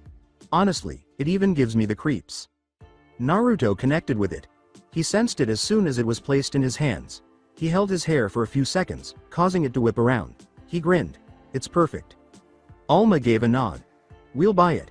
They approached someone at the register and said, this way, please. Saban, are you really selling that ocarina? Boss? He asked, glancing at the new arrival. Kid, that ocarina is dangerous. The last one to have it committed suicide. You know what that means? Naruto gave a nod. And you still want it? Yes, sir, was his response. Then the man's frown turned to a smile. To Naruto's surprise, he said, then take it, free of charge. What? Free? But, listen kid, that thing has been bad for business. I'd be happy to part with it for nothing if I can get customers again, he replied. Please, just take it. Naruto nodded after glancing at the ocarina. Okay, I'll make sure to learn how to play it better than anyone else. The man said, thanks kid. After walking outside, Naruto and Alma headed to a park. Naruto noticed that someone was being harassed. But it was the children's words that really got to him. Then he entered, and the person they were harassing disappeared from view. It left people perplexed. They turned to see Naruto holding a reed head, as though he had just left. You okay? They asked. The red-headed person gave a nod. He had red hair and deep brown eyes. The children tensed when Naruto gave them a chilly glare. There was a lot of danger in his voice as he said, get lost, idiots. That's exactly what the children did, running in terror. Then Naruto lowered the red head. Sorry, I couldn't just let them hurt you like they were. The boy remarked, I'm okay. They can't seem to hurt me. Naruto said, say, what's your name? Gaara. My name is Naruto Uzumaki. Gaara's face lit up with a tiny smile that replaced Naruto's foxy old one. Hey, you want to play? I'm only in town for a while. Might as well have a friend for now, nay? But, I'm a monster. After sensing it, Alma touched Naruto's shoulder. She got a nod when she said, it seems like he's got Shukaku in him. Why don't you play with him? He needs a friend. Luca had already taught him the Kyuubi's truth. Gaara and Naruto began playing a few games together, primarily catch with a ball that Naruto made. Alma didn't even know where he got it, actually. Alma merely kept an eye on the two and ensured Naruto's safety. Before the Konoha Anbu-cat arrived and saw Naruto and Gaara playing while Alma looked on, he was laughing and enjoying himself with Gaara. Alma. The talks with Hokage. Sama and Kei's cage. Sama are finished, we will be leaving in the morning. Alma gave a nod. Don't worry about us. I'll find the Hokage and get him to the hotel you are staying at tonight. I'll be sticking with Naruto until you guys start to leave the desert, if that's fine with the Hokage. The Anbu answered, you will have to ask Hokage. Sama. Alma gave a nod. Next to Alma, the Anbu kept watch over Naruto. Who's he playing with? His name is Gaara. Apparently, he's the Jinchuriki of Shukaku. He needed a friend and someone to play with. They're having a good time, as you can see. Alma clarified. I take it Naruto doesn't have many friends his own age, does he? No, he doesn't. Naruto is pretty much hated by everyone in Konoha. Kat responded. Then Naruto, Alma, and Kat stiffened. Then, realizing that the attack was directed at him, Naruto shoved Gaara aside and leapt away. 6 kunai struck their location on the ground. Angrily, Alma yelled, Demon! Time to die, and disappeared from her location. Abruptly, the attacker shook and coughed up blood. Alma was still not there, but the attacker was getting minor cuts all over. Naruto was the only one with any idea of what was happening. He saw Alma move in and out of sight, but each time she did, she transformed into the wind and hit the attacker before resurfacing directly in front of Naruto and Gaara. Gaara, I believe this one wants you. More out of fear than anything else, Gaara nodded. After consoling him with a hug, Naruto glared at the attacker, who was immobile due to multiple tendons and nerves being severed. He wouldn't be able to move or hit anyone, but he wouldn't die either. She gave a chilly glare. Her voice was icy as she said, "You, who attacked 2 children, are more a monster than even the Biju. Gaara, let's get you home. Naruto, you're coming with Cat.san.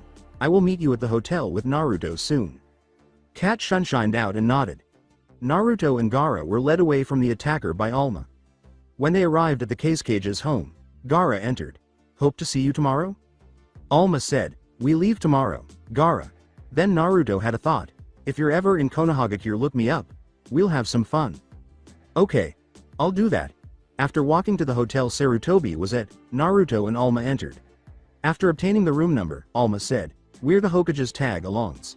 They approached and went into the appropriate room. "I heard some trouble happened while you were with Naruto," Sarutobi replied. Alma acknowledged. Unfortunately, they were after his playmate. Sarutobi gave a nod. "I got the story from Cat. I'm glad you defended them both. And Naruto." He was staring at him. "How did you know the attack was coming?" "Well, I felt like someone was gonna harm us, but it was a weak feeling.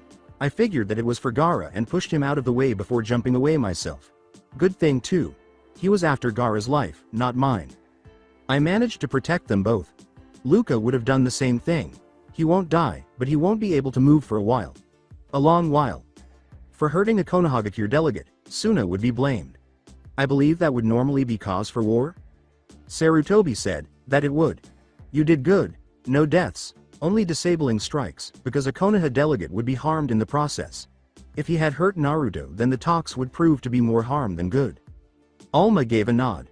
"Get some rest. I know that someone is gonna throw a fit at the guy's condition. If they try to blame you or any of you guys, I will provide the reason for injury. By attacking someone from Konoha, you would risk war. 1 drop of blood from Naruto, and war could be claimed, or compensation could be asked for." Sarutobi nodded, having been aware of the circumstances for a few years. "Yes, we could. I'm willing to let it go, unless someone makes a big deal out of it." Alma gave Naruto a smile. "You acted fast enough to make sure that he didn't get hurt. I'm proud of you." Naruto defended himself by saying, "I wouldn't let him hurt a friend. Gaara and I are good friends." Sarutobi gave a small laugh. "I see. Perhaps you would come back to see him if you had the chance?" Naruto gave a joyful nod. Then Alma cleared her throat. Naruto nodded and said, "Perhaps we should start working on your playing skills before bed." Sarutobi was taken aback when Naruto pulled out the ocarina. "We got it from a local store. We paid for it." Naruto was a little bit perplexed. "Huh? The guy said it was free." She grinned at him and took out her own flute, saying, "Oh. I put the money in the register without being noticed. You know how fast I can get. Being as I don't use sheet music, you'll be learning the way I did. Notes to the fingers." The lesson then started. Asuna Anbu, also called Dust, apparently walked into the room, stating that a complaint had been made about an attack on a villager by a Konoha representative. Sarutobi and Cat went to investigate and provided their accounts. Alma kept teaching Naruto the notes in the meantime. A few songs she was familiar with then subdued her own desires. With a sigh, Sarutobi and Cat walked back into the room. Sarutobi stated, "We were hoping to avoid that." Alma asked, "Did you ask for compensation?" Sarutobi took a scroll out. "This is what we got. It all goes to Naruto, who could have been killed by the attack. It has a good amount of money, and several of Suna's winjutsu. I'll be keeping this a secret from our own council, as well. Naruto will hang on to it." He gave it to Naruto. Naruto nodded and concealed it on his body, saying, "These are for your use later on. Make sure no one finds them. Hey, Gigi? Wanna listen to something?" Sarutobi laughed. "Sure, perhaps you can lighten the mood." Naruto began to perform on his ocarina. The song had a hint of joy, but there was also pain in it. The song continued for a long time. Since Alma hadn't taught him the song, he was the only one who could identify its origin. Naruto was a little breathless when he was done. "Sorry, I guess I still need to work on breathing." Alma assured him, "Practice will make perfect. Remember, practice playing your ocarina, it will help." After sleeping that night, they departed early the following day. Gaara accompanied the Kazekage to bid them farewell. The Kazekage said, "I apologize for the inconvenience to your young companion." Sarutobi acknowledged, "I was willing to let it go to begin with, Kazekage. Dono. It was your council that wanted it dealt with." "Yes, I hope what we gave was enough." Sarutobi acknowledged, "Yes, it was indeed. We should get going." Gaara smiled back at Naruto as he looked at her. After that, they left Sanagakure in sight as they walked away. With some of her own, Alma led Naruto as he smoked a few tunes out that day. He sensed it in the late afternoon. Something close by was calling to him. He paused his song and turned his head. "It's close." This caught Alma's attention. "You feel it again?" Naruto remained silent. Rather, he simply fled. Naruto, Sarutobi and Alma ran after him, but Alma did not stop him. She was curious as to what was calling him. As he jumped up and hit the ground, his body was soon on fire. He went through when he did. Alma was taken aback, unsure of what was happening. "Alma, what the hell is here that he would know about?" "I don't know. There are no ruins around this point. Nothing to indicate something of value here." Alma made the point. But something was calling him here on the way to Suna. "Maybe that's what this is. Thing is, I have no clue what it is." She followed Naruto into the same spot, with Sarutobi right behind him. They arrived at the end of a tunnel to find Naruto standing in front of a pedestal brandishing a sword that Alma was all too familiar with. The shocked, surprised, and odd expression in her eyes demonstrated this. She exhaled. "No way," she said. Ignoring them, Naruto snatched up the sword and withdrew it from the stone it had been stabbed in. Despite being a straightforward issue, it sent a shockwave that revealed Luca's mature form. The sword was in Naruto's grasp. The blade was a purple flat double helix. "That sword. You know it?" inquired Sarutobi. "I'd be an idiot not to." "That is Angel Halo. Luca's preferred weapon, able to seal any monster or demon. It also rids the wielder of any impurities in them. In the hands of a Jinchuriki, or so it is believed, the Biju will either die, or be purified to be nothing more than a tame house pet. A much older house pet, but a house pet nonetheless. Looks like Naruto is the next holder. The last one to wield Angel Halo was Luca." Elma clarified. "It was already hidden in the time of the Rokudo Sennin. If it wasn't, he wouldn't have become a Jinchuriki." "And it was right here under our noses," Alma acknowledged. "I'm as surprised as you are. All this time, it was right under my nose, but I could never find it, nor did I even know it was here. Naruto cannot be known to have it. I know he is a Jinchuriki. If your council found out he had it, they'll try to take it. Though they can try, they'll fail and kill themselves. Only one with angel blood in them can even hold it, much less use it properly. The angel blood was not found in the Uzumaki, Senju or even Uchiha. The only ones to have it that is a descendant of Luca's." Her eyes widened with realization. "He's a Namikaze." "Alma. I should have seen it before. He'd be a shoe-in for Minato when he was still young and with his clan." Then, with the sword in his hand, Naruto gazed at them bewildered. "Gigi. This sword is. What is it?" "Naruto, that sword is Angel Halo. Luca's preferred weapon. I suggest you learn to use a broadsword. It will help you learn to wield that sword." Naruto appeared perplexed. Alma gave Sarutobi a look. Learning to use a broadsword will help him immensely. They have the same weight and balance ratio, along with handling the same way. When Luca couldn't use Angel Halo, he used a standard steel broadsword. He still could use all of his favorite techniques, but Angel Halo was still his preferred weapon. "Well, if that's a broadsword, it will be much harder to make. You probably know this, but we don't use swords of that shape or nature these days." Alma hummed before requesting some paper and ink. She created the blueprints for a typical broadsword. "This is a standard broadsword. If you can have it made of the strongest chakra-conducing metal, make sure it is given to him and no one else. Angel Halo is a good sword to use against those who are corrupt, inherently evil, decidedly evil, but this is not to the mind of the wielder or the human race that decides what is best.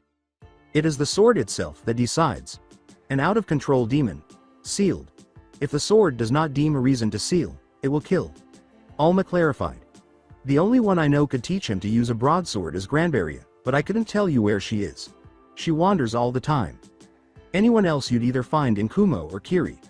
Granbaria has fought many from both. Neither provides a good enough challenge." "May I at least ask that you don't let Granbaria know about me?" replied Naruto. "At least until I can learn to use it. Then, if we cross beforehand, I'll take any fall for it. I want my existence to be more of a surprise. Alma grinned like a prankster and said, sure thing, anything to annoy old granny. With his own fox grin, Naruto returned the smile. Let's take her by surprise. Sylph can teach me Luca's style, right? Alma responded, if she paid attention, I don't see why not. Naruto turned his gaze to his side. Sylph? Sure I can. I know his style better than the others. I know all his moves, how they're done, how he does them, and when you can use them too, replied Sylph. Naruto gave a nod. Okay. I'll be counting on you, Undine said. You still need to master the Serene Mind. I know I do, but still. I've seen your progress with Serene Mind, Naruto. Learning to play the ocarina will help. Believe me. Serene Mind is much easier to use when you're at peace with yourself. It's why it takes so long to master. Alma clarified. Remember, the flow is everywhere. The flow will tell you where everything is, where they will strike, and how they will hit. Remember, understanding brings more than peace. Naruto gave a nod. And, taking Alma's lead, they went outside. When Naruto emerged with an odd sword, Kat was taken aback. Hokage. Sama. They moved at a slightly faster pace than civilians, saying, we are fine. Come. We should continue. And do not ask about the sword. It is the reason Naruto ran off. Alma was playing her flute in time with Naruto as he played his ocarina again. Naruto wasn't entirely exhausted, so they continued to work through the night. Naruto didn't become exhausted until nearly midnight and was on the verge of passing out. By that time they were in the forest. Naruto fainted rapidly as Sylph erected a barrier around their camp. Before he hit the ground, he was asleep. Alma said goodbye to them. They took their time, but Naruto was fine in the morning, primarily so he can stay up to date. Most of the time, he focused on his ocarina and ignored the others.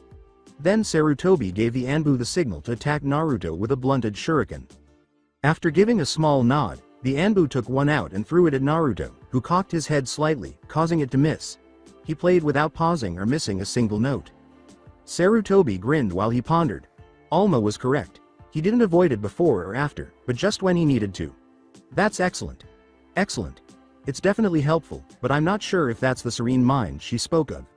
Since shinobi do not use it, it is essentially Naruto's in the village. Even though he's not listening to us, one moment of distraction could spell death. Even with his eyes closed and music playing at Witch's Nicaea, he managed to avoid collisions when necessary. Then, as if it were meant to, Naruto cut the song short. Gigi, why did he throw that dull shuriken?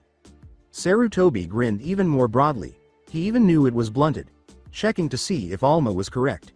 Unquestionably a positive thing. Naruto remarked, you coulda asked. It's funny, though, sitting still, I can't even feel the flow that well. But when moving, or acting, I can see it much more easily. When playing this ocarina, it's so clear, it's like I know where everything is. Everything? Naruto gave a nod. I even felt your hands move. Sarutobi's smile faded and became a smirk. Well, Naruto, I believe you've got yourself quite the ability with this flow. Is Sylph teaching you this? Well, she was trying to teach me, but it's normally used by a friend of hers.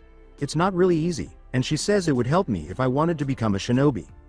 Knowing where everything is without even being able to see anything would be a helpful ability indeed. I say you should master it. If you haven't mastered yet, that is.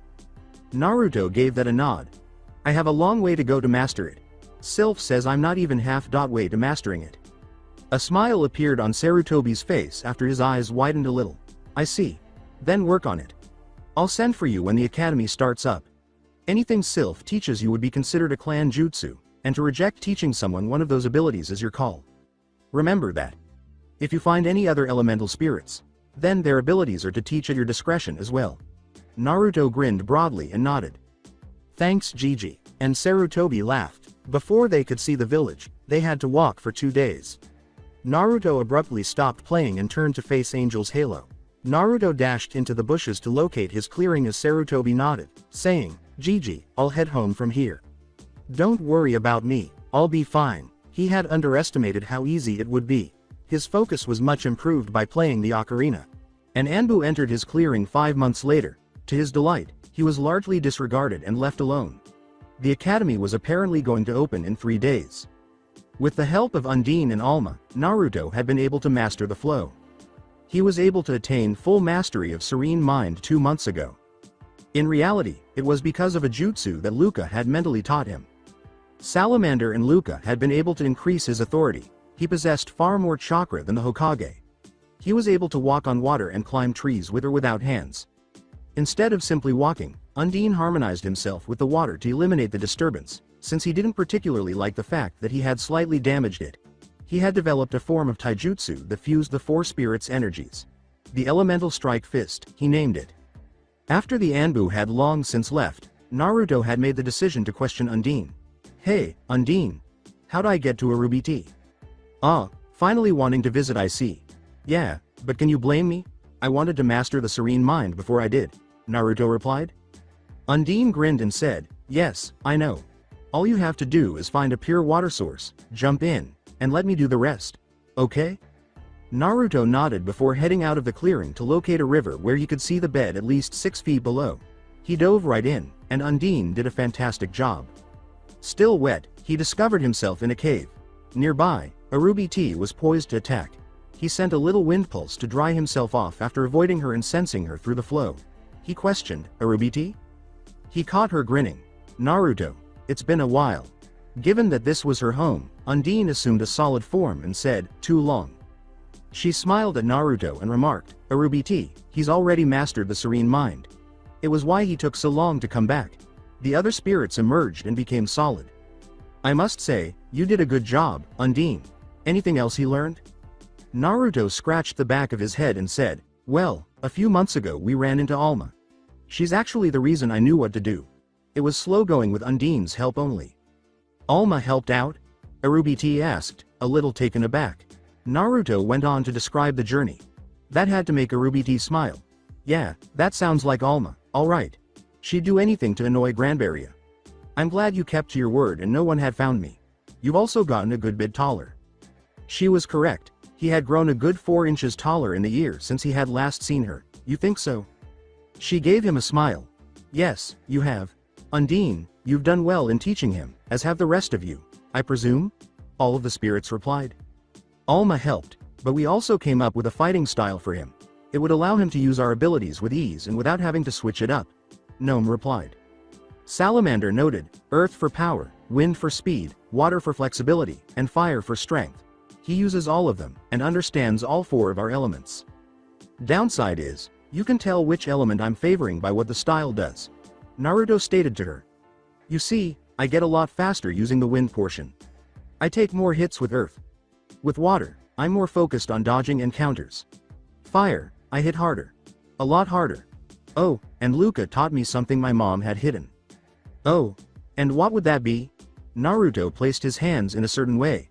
His middle and ring fingers made contact at the base of the other hands, while his index and pinky fingers made contact at the tips. A-N. Imagine the rooster hand sign. Simply extend the middle and ring fingers. Dark side clone. His shadow created a clone of him. It was an exact replica of him. Naruto grinned at the clone and said, "I only really use him for sparring and it helped in taijutsu training. A lot. He's pretty good, and I started learning it in the final stages of Serene Mind. At least, that's what Undine said." "He's right. That's when we started it. Water looks more like a graceful dance to the humans." "It's a work in progress, and definitely not finished, though," Naruto replied. "Tell me about this clone. I've never heard of something like it," Arubi T replied. Naruto gave a nod. The dark side clone is basically a solid clone that is made from the darkness in one's heart. It can heal itself, knows everything the original knows, and would have no qualms using it on anyone. When it dispels, the essence is brought back. While it's out, though, I don't cast a shadow. It's actually formed from my shadow and the dark side of my heart. It helps that I can go all out on him." Arubi T gave a nod. "That's a good thing to have. Now, what is it that you found while on that trip to Suna?" Naruto just let out a sigh. The clone vanished, and Naruto's shadow reappeared. It was Angel Halo. It was in a temple, stabbed into a pedestal, under the sands. Pretty far in, too. I've been working with sticks against the clone, too. Only started that last week when I had the basic forms for each element and managed to combine them into one. Did I start with it? I'm nowhere near finished with it." "I see. Well, have a seat. Let's talk a little." They talked for a while longer. Naruto discussed his training, the lessons he had learned, the things he had discovered, and even the ocarina, which had been of great assistance to him. He began to play a song from memory when he was asked to do so. Even with the underlying pain still present, it exuded his joy. Arubiti immediately realized that he was playing with his emotions rather than a predetermined melody because he felt everything he put into the song. It was called the little-known Song of the Heart. That song could not be played in a single way, but when someone was playing it close by, she could tell. Naruto was playing it, and she knew it. "Naruto, when did you learn to play that song?" she inquired. Naruto gave her a look. "I just play what comes to mind. It always makes me feel better." Naruto nodded and said, "Naruto, that song is unique. Do you want to know why? It's because it's the only one without a set way to play it. It's called the Song of the Heart.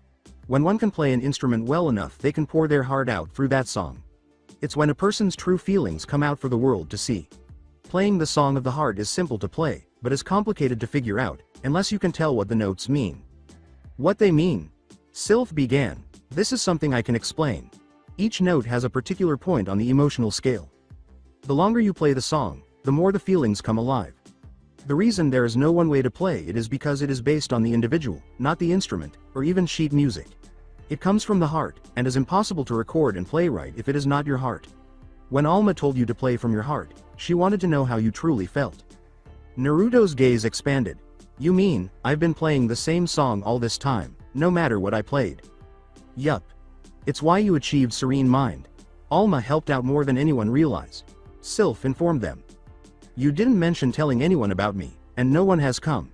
You're welcome to come by if you like, but make sure you're not followed." "Nay," Arubiti replied.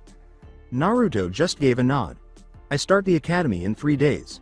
Gotta go through the village to do so, though. It's gonna be a pain to deal with the looks of the villagers." "Don't worry so much. You've got us with you at all times," Sylph replied. Naruto grinned and nodded. The 4 spirits embraced him, and he gave them his best hug in return. "Thanks, Sylph. Guys, get some rest. If anything I've heard about the academy is true, you'll need it, and try to learn what they teach, boring or not." Arubiti advised him to do so. Naruto gave a nod. "I'll try to. Arubiti, you know how the wind is. He's taken more traits from me than Gnome would like," Sylph stated to her. "We can't sit still for long periods of time without doing anything." Gnome let out a moan. "Don't remind me, but at least he can be serious when he needs to. You can't." She heard Sylph say, "Ah, shut up. While the wind and earth fight again, you think I can spar with you? Are you sure? I mean, I can be pretty ruthless while fighting." Naruto said, "Yeah, probably can't hurt me as bad as the dark side clone does." After 10 minutes, Naruto was lying on the ground, severely battered. "Ow." Arubiti grinned and asked, "What was that about the dark side clone hurting you more?" "He still hurts me more, but you took me out faster," he said. "Ow. That still hurt, though. At least you don't hit where he does," he groaned. While Undine was tending to Naruto's injuries, Sylph and Gnome paused their battle and turned to face him. They approached him. "Who did he fight?" Gnome's question was. Sylph gave Arubiti a look. "He wanted to spar with you, didn't he?" She said, "I told him I get a little rough." Sylph gave Naruto a look. "You just had to challenge her, didn't you?" Naruto remarked, "My dark side clone does worse." Undine was done. "Honestly, Naruto, the clone does more damage but the fight lasts longer. In the same time frame, the clone would do a little more damage than Arubiti did. Not much more, but still more. You've got Luca's angel blood to thank for that. The fact he ends up like this after every spar is not that good for him physically, but it helps him improve," said Sylph. "I tend to put earth weights on him that weigh him down to train his speed," Gnome stated. "It helps him out in that department. To last 10 minutes at the level 1 was going, I'm actually impressed. He's easily mastered the serene mind for this. I can tell he had to use it all throughout the fight, and knew it would not be enough," acknowledged Arubiti. "He's obviously progressed well." Then Salamander raised his voice. "Thing is, he plans to play the fool in the academy. It was Luca's suggestion." Arubiti asked, "Why would Luca suggest that?" "He said the dead last is always paired up with the rookie of the year. Being sealed inside the wife of the Yondaime Hokage was pretty informative. Rookie of the year, Kunoichi of the year and dead last of the class will get put on the same team. It's the only guaranteed team. By being the dead last." Naruto slowly sat up and said, "I can be put with the best, and make them better. It's actually simple if you know what you're doing. Learn everything I can, make a fool out of myself, and put on an act that would get me to be the dead last of the class. Find a good class, then pass the final then. Hopefully with my age group. After giving it some thought, Arubiti nodded. You'll need a different style. The deer skins won't be good enough for it. Granted, they look pretty good, they won't fit the purpose. Whoever made them was pretty good. Naruto, leaning against a rock, questioned, you really think I'm that good? Because what I've been wearing for almost a year I made myself. I caught my food, made my own clothes. Gnome helped me learn to tend to my garden, very relaxing I'll admit, and how to skin. I've also been learning more Fuinjutsu from Luca, and Salamander has been slowly getting my body adjusted for hotter and colder temperatures. He can be lit on fire without any trouble now. Hell, he could probably be hit with an A-rank fire jutsu of this time and be completely unaffected. Salamander was beaming with pride. His body adapts quickly. Too bad I can't get him good enough to sit in a pool of lava without being affected. He'll have to get it done himself. Arubiti said, well, you're welcome to rest up here until tomorrow. I would enjoy your company. At least stay for the night. In fact, Naruto had spent the next 3 days searching the village for a few items. When he learned that the traveling merchants were in town, he made the decision to sell some of his unused furs, bones, and other hunting related items. After making a sizable profit from it, he entered a shinobi store. A man at the counter merely gave him a raised eyebrow. Looking for something, kid? With a hint of sheepishness, Naruto stated, I'm going into the ninja academy. I kinda need supplies. The man's eyes met Naruto's. Let's see. You've got some rags for clothing, deer skin. Naruto gave a nod. Had to make them myself. Been living in the forest almost a year. Shaking his head, Naruto asked, no parents? For the most part, he had moved past it long ago. I see. Well, I'm always happy to help orphans. Though, I do wonder why you don't live in the orphanage. I'm not gonna pry. It's probably personal. He sighed. He guided Naruto to a clothes rack and said, right this way. Orange jumpsuits had been discovered by Naruto. Sylph saw them right away. The orange ones aren't exactly fit for shinobi, he replied. How much are they? You sure, kid? I heard a few masked guys say that deception is a shinobi's greatest friend. You say this isn't good for a shinobi? I say it's perfect. Naruto cracked a grin. Damn. Never thought I'd ever see these things get sold. Just take them. I've got more in larger sizes. When you outgrow them, come back and I'll get you the larger ones. Could you put a symbol on it, though? Something specific? He held up a piece of paper and a pen and said, think you can draw it out? Naruto accepted it after nodding. He sketched a picture of a whirlwind encircled by a spiral of flames, with sporadic patterns of rocks and water droplets surrounding it. This is what I mean. The man gave it a look. Naruto nodded and said, one on the back, don't you? Can do. They'll be ready tomorrow. I'll even modify the larger ones ahead of time to make sure they're ready when you get them. With a bow, Naruto said, thank you, sir. Naruto tensed slightly as he was told, name's Dustin. Dustin Higurashi. You're welcome to come here anytime, Naruto. His smile brought Naruto's to his own. I knew who you were from the beginning, and decided to make my own opinion. I like what I saw. Like I said, you're welcome here anytime. Thanks, Dustin. It wasn't until he looked into the flow that Naruto realized the Anbu was keeping watch over him. Whether it was used on him or not, he had really only been using it when he had a sense of intent to kill. Although it wasn't coming from the ANBU's direction, they were aware of its location. Someone is having problems. He ran off in that direction and discovered some girls making fun of someone. Might want to help. Before they reached a rooftop, he discovered the girl's shape through the flow and disappeared into the wind. He then grabbed the girl and she disappeared as well. The girl, who was crying, had lavender eyes that were nearly white and dark blue hair. Softly, you okay? He inquired. Tears filled her eyes as she gazed at him. She gave a headshake. Those kids were picking on you, weren't they? Why? Yes. She nodded and asked, do you know why? Care to tell me? With much stuttering, she then described how she was the heiress of the Hyuga clan and how she was too frail for her clan. Like Undine used to do some time ago, he drew her in close and spoke words of encouragement, soothing her. He withdrew a little as she stopped sobbing and trembling. She smiled and nodded, asking, feel better now? Then listen closely. I can give you some advice when it comes to strength. From what I can tell, you're a water element. If you're training for taijutsu, you'll need more flexibility in your style. Water is flexible, pretty fast, and yet able to run even the earth ragged with time. Water is like the wind in many ways. The wind is faster, but water is more flexible. Earth can take a lot of damage, but water can easily wear down the earth by outlasting them. Wind outsmarts the earth. Water breaks it down. Fire turns it to ashes. Fight like the water. Then you'll see your potential. Understand? After giving it some thought, she nodded. Yes, I do, was her feigned response. Then remember that when training, feel how your body flows. If it isn't flowing like a river, then it's not for you. It has to feel right to be used best. When you have to force yourself to move a certain way for taijutsu, then change the taijutsu. She smiled as he nodded. He turned his head away. Looks like someone's coming. I should get going. Name's Naruto. Hinata. Later Hinata. He grinned and disappeared before she could feel a lip, like touch against her cheek. She somehow knew even though she hadn't seen him before or after. He simply gave her a cheek kiss. With a smile on her face, she turned a deep red and passed out.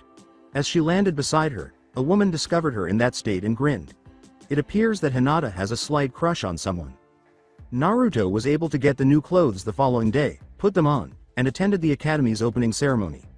His jumpsuit was bright orange, with the symbol he had drawn on the back, a red spiral on the left shoulder, a white one on the right, and blue underneath. Naruto's Part 1 attire, with the new symbol on the back, but resized to fit his smaller frame. Naruto was in a class that was useless when their classes were called out. No aspirants. He paid attention, and he was disciplined for asking questions. Late. Punished. He could hardly learn anything. He was constantly being punished, and the spirits were conversing with him. He spent his first year in this manner. Sylph came up with an idea prior to the start of the second year. This made Naruto smile like a fox. Remember what Alma said when you picked out the ocarina? I appreciate you reminding me, Sylph. Hee. It's time to start pulling practical jokes.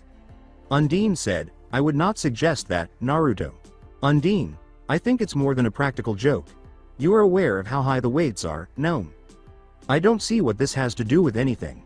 I get ninjas who follow me when I pull big pranks. What will happen if I have to flee Chunin to stay out of trouble? Salamander had just figured it out, and Sylph understood what he was saying. I get it now. Sal, you're looking to use this for speed training? Naruto nodded to each of them. Then Undine considered it. You know, that's a good idea. Pranks are childish, I'll admit, but then there's the speed to get out of there. That's training. Gnome went on, stamina to keep going, there's more. And doing so in this orange jumpsuit is stealth training. Set it up without being noticed. Sylph was interrupted. He'll be even more dangerous in darker colors. Naruto said, my sentiments exactly. Imagine what I could do at night in real shinobi gear if I could pull a practical joke in a bright orange jumpsuit during the day. At that time, they all received the photo. Undine concurred, saying, I'm probably going to regret this, but pranks it is. It goes without saying she did. On the other hand, Sylph thoroughly enjoyed watching Naruto pull practical jokes. Gnome understood exactly what Naruto was attempting to accomplish. She even contributed a couple of times. The outcome always made Salamander laugh. Naruto had attended the academy for 6 years. He had already failed 2 of the graduation exams, and the third one was drawing near. His reading proficiency was at an all-time low. Although he had some shuriken and kunai skills, they weren't the best. Although taijutsu struggled in the academy style, he practiced with his dark side clone outside of it. He saw much greater success in his own taijutsu form as a result.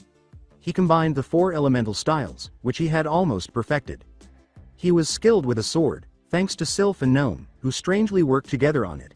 He had been called by Sarutobi in the 5th year, inquiring as to why he had failed.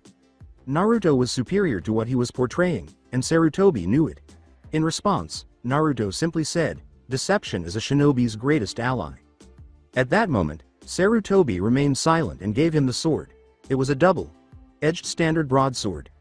Angel Halo was next to the sword, which he kept at home. He had been studying Luca's specialties when he had begun to use the real sword against the clone. He picked up the demon decapitation quickly and effortlessly. Thunderous Thrust was the next thing he discovered. He was aware that the reason it was called such had nothing to do with perversion, but anyone else would have scoffed at the twisted moniker. It was a quick sword stab, and it works much better if you land the drop on your target. The demon skull beheading was the next thing he discovered. He was able to leap high, but not high enough, so he ran up a few trees and succeeded. The blow was a downward slash with increased damage due to gravity. The damage will increase with the length of the fall. The Death Sword Chaos Star was the next one he learned. and it was much more difficult than the others. He had to get it to do what he wanted it to, which made it difficult to obtain. That was his issue. He got it down when he finally gave it what it wanted. Certain spots were hit each time he requested it. It only took one slash to take it down. It took him a week to figure out the attack, and another day to perfect it. The next thing he discovered was specifically from Sylph. And in an hour, that was mastered. Because the lightning sword flash was so basic, it ought to have been illegal. Once he mastered it, he consistently used it in place of the thunderous thrust because it was a much faster version. He was so skilled at it that before he struck, he vanished even into the flow. Undine took notice of that and already called him a master of it. Then he learned the Serene Demon Sword from Undine. The draw move was fast. He hardly ever used it, but it was dangerous. To use the sword effectively, he would need it at his hip. Instead, he kept it on his back. The foundation was straightforward.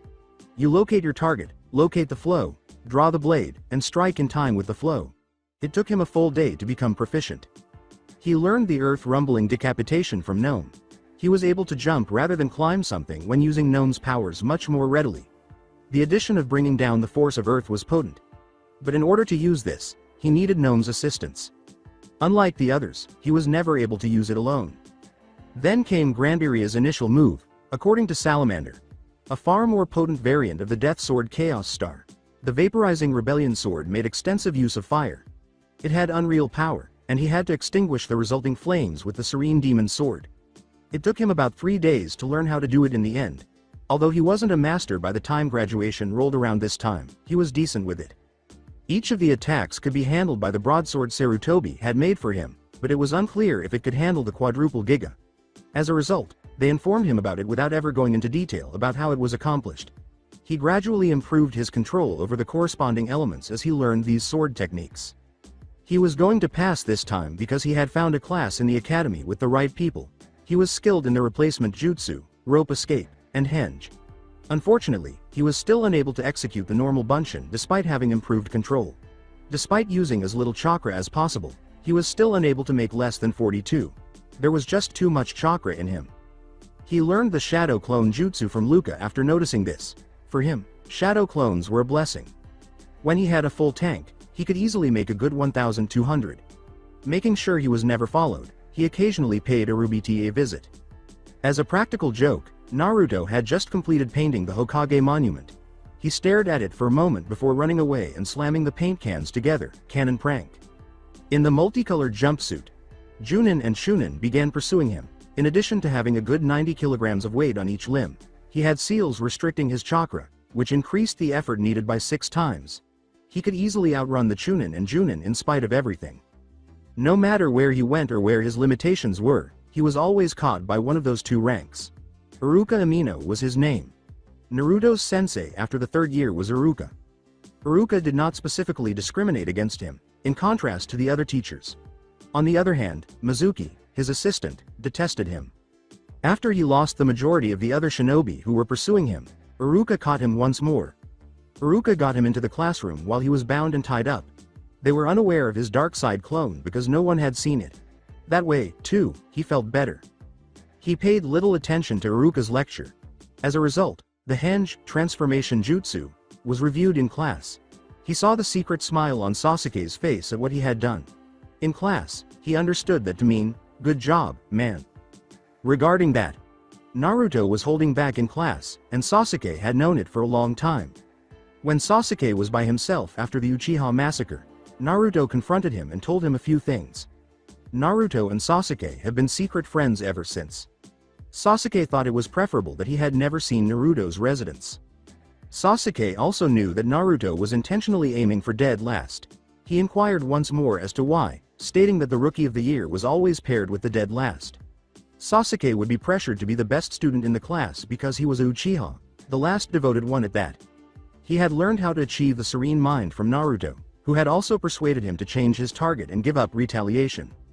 In any case, everyone else saw that Naruto and Sasuke were never on good terms, but in reality, they were secret friends.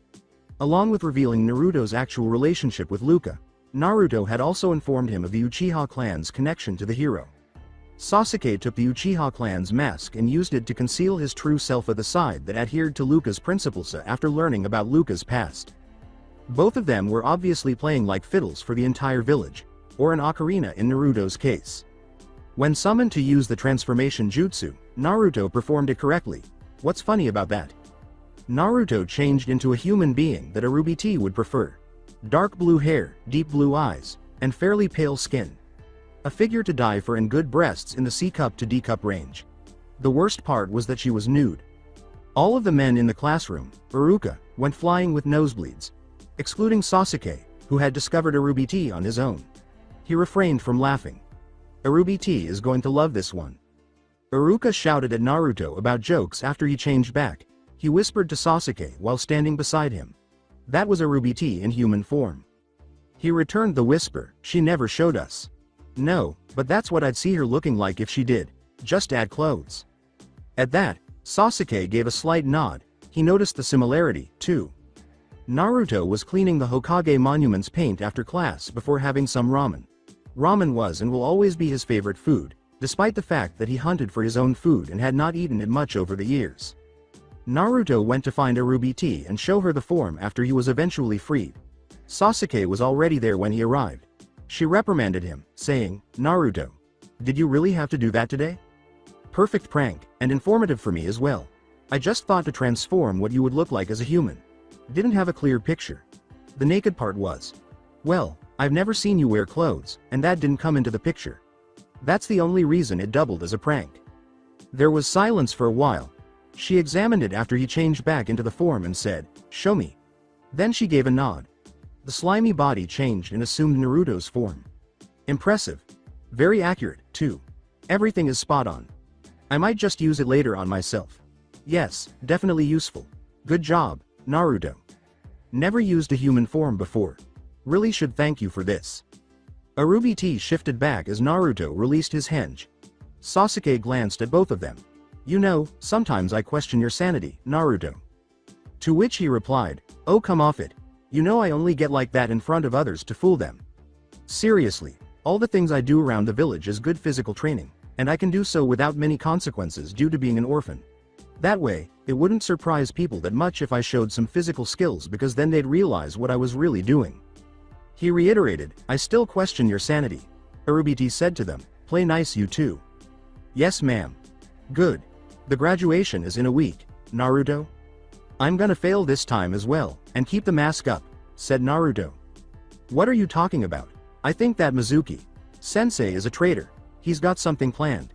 What it is, I don't know, but if he can frame me for it, then he'll try to make it so I can get on top. Whatever it is, I'll have a clone tell you and stick around, if it's a retrieval. No one knows about my ability for shadow clones but you. Not even the Hokage knows about it. He already knows about Sylph, but what about the others? Not a clue. He still thinks that Sylph is the only one I have. I constantly use the state of serene mind in the village to know when someone is going to strike me, Naruto replied. I use it because of my fangirls. Seriously, those things can't be human. Sylph appeared. Everyone in the room shuddered when he said, those things you call fangirls are definitely not human. I mean, they would give Black Alice a run for her money. Yeah, you got the idea. They're that dangerous. Naruto and Sasuke both nodded. Even though Sasuke was aware of their danger, learning about Black Alice from an eyewitness makes it even worse. Naruto said, so, see what's going on. Each of them gave a nod. If Mizuki Sensei tries to give me a make up and it's not on the list of possible make-ups, which I have found, then it's a trap, and I'll let you know, Sasuke. But keep it on the down low. What he gives me may not be a make-up, but catching a traitor in the act definitely is. He laughed. Then Sasuke understood. I get you. How will you keep out of trouble if it were real? Just stay up that night. Keep on the lookout. If news spreads about me doing something illegal, find me and do it quick. Got it. The graduation night Naruto was reading from a big scroll while seated outside a shed, but in the back of his mind, he was laughing with the spirits. How much of a fool can he really be? Thinking you were stupid enough to fall for the trap, Undine continued. Then Sasuke came into the clearing. Naruto. He nodded and said, got the message, I presume? He handed Sasuke the scroll and gestured to an A-rank fire jutsu, saying, good. Found what I was getting from it. Already got it down, too. That one. Should help you out. Work on it. I was about to do so myself. Already got the hand signs. Sasuke then committed the hand signs to memory and practiced them. Giant flame sphere. Alright. Let's get to it. They both applied the jutsu to a nearby tree when he had them. Both targets were immediately burned. The Kaden Grand Fireball Jutsu was easily 5 times as large as the fireball from both. Mastering it with little chakra took them several hours. Iruka then interrupted. Iruka, sensei? Sasuke's presence clearly confused Iruka, who exclaimed, Naruto. What are you? Huh? Sasuke. Both appeared to have been in training. Naruto. What have you been doing? Naruto and Sasuke exchanged glances before turning to face Iruka. All of them sensed the approaching kunai before they could respond. Sasuke leapt away as Naruto disappeared, but Iruka was struck while attempting to move Naruto aside. Mizuki said, Naruto. Give me the scroll, and you pass. Naruto gave Mizuki a perplexed look. Why should I give it to you? Iruka. Sensei found me first, so shouldn't he be the one to evaluate me? I mean, I learned 2 jutsu from this thing in the time it took for him to get here. Sasuke learned one of them, so he could get extra credit. Sasuke nodded in agreement. His mask was on, too. The best can only get better. Naruto. I can tell you why everyone hates you. When Iruka said, Mizuki, no, it's forbidden, she was immediately disregarded. 12 years ago, the 9-tailed fox attacked. At that point, Naruto knew his destination. Naruto knew enough about seals to be aware of both techniques. The Yondaime Hokage was unable to kill it, so he had to seal it. He had discovered a few decrees that were never to be seen in his pranks. One of them was this one.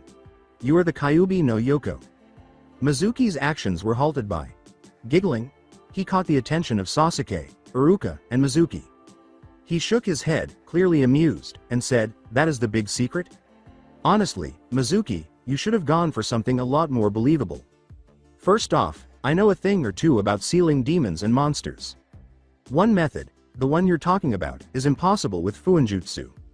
Even an experienced master would be unable to seal a demon of that magnitude into a completely human form with no memory whatsoever.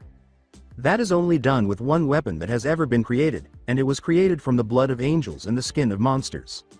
It's called Angel Halo, you nitwit. Mizuki didn't even register the remark. That method would simply turn the Kyuubi into a harmless fox as if it were a simple house pet. The method through usage of Fuinjutsu would seal it into an object, much like sealing a kunai into a scroll. The kunai is harmless inside of the scroll, but dangerous when unsealed. That is the method the Yondaime used, seeing as Angel Halo has been lost to the world for a good 1,000 years. So basically, you calling me the Kyuubi no Yoko is outright impossible. Sarutobi was in the Hokage's office, watching the altercation with utter delight. Naruto. Make him wriggle. Returning to the group. Mizuki smirked without making an effort to conceal it. And how would you know that if you weren't the Kyuubi? Because Angel Halo was lost 300 years before the Kyuubi was born with his last wielder. Replied Naruto. The last wielder of Angel Halo was part angel. No human can wield it and live. You'd sooner tear your arm off. A friend of mine accompanied him as a spirit. Her name is Sylph. She's been with me ever since I was 5. The spirit of wind. She told me about it, and I gotta say that the only way to know if it's true or not would be to find Angel Halo, which would be damn near impossible. Around him, Mizuki's plan was coming apart. How did he discover it? Oh no, he drew a Fuma shuriken and threw it at Naruto, who was immediately on guard with Serene Mind in effect, saying, well, looks like I can't let any of you live now. Serene Mind was also active in Sasuke. Iruka was instructed not to interfere by Naruto using Anbu signals. When Naruto and Sasuke effortlessly evaded the shuriken, Iruka was torn between listening and not. After grabbing the ring in the middle, Naruto spun around and threw it at Mizuki, who ducked. He grinned. Anbu Code Delta. Alpha 778.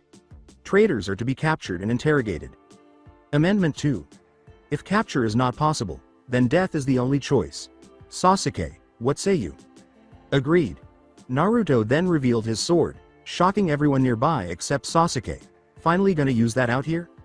With the sword at his hip, Naruto said, might as well.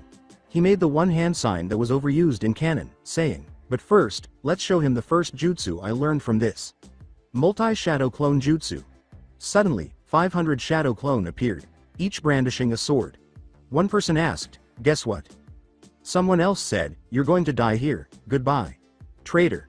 Serene Demon Sword. They all pulled out their swords and swung, chopping Mizuki, who was taken aback, to pieces. At the technique, Sasuke whistled. One of those moves? The original shadow clones gazed at Sasuke and Iruka as the shadow clones scattered at random intervals. Yeah. Used by Luca. One of his most used. It was most effective with Undine, but I'm best aligned with Sylph. Lightning Sword Flash is more my speed. The fact that I can disappear to the flow using it is a good point for that. Sasuke laughed and shook his head. Both of them looked at Iruka.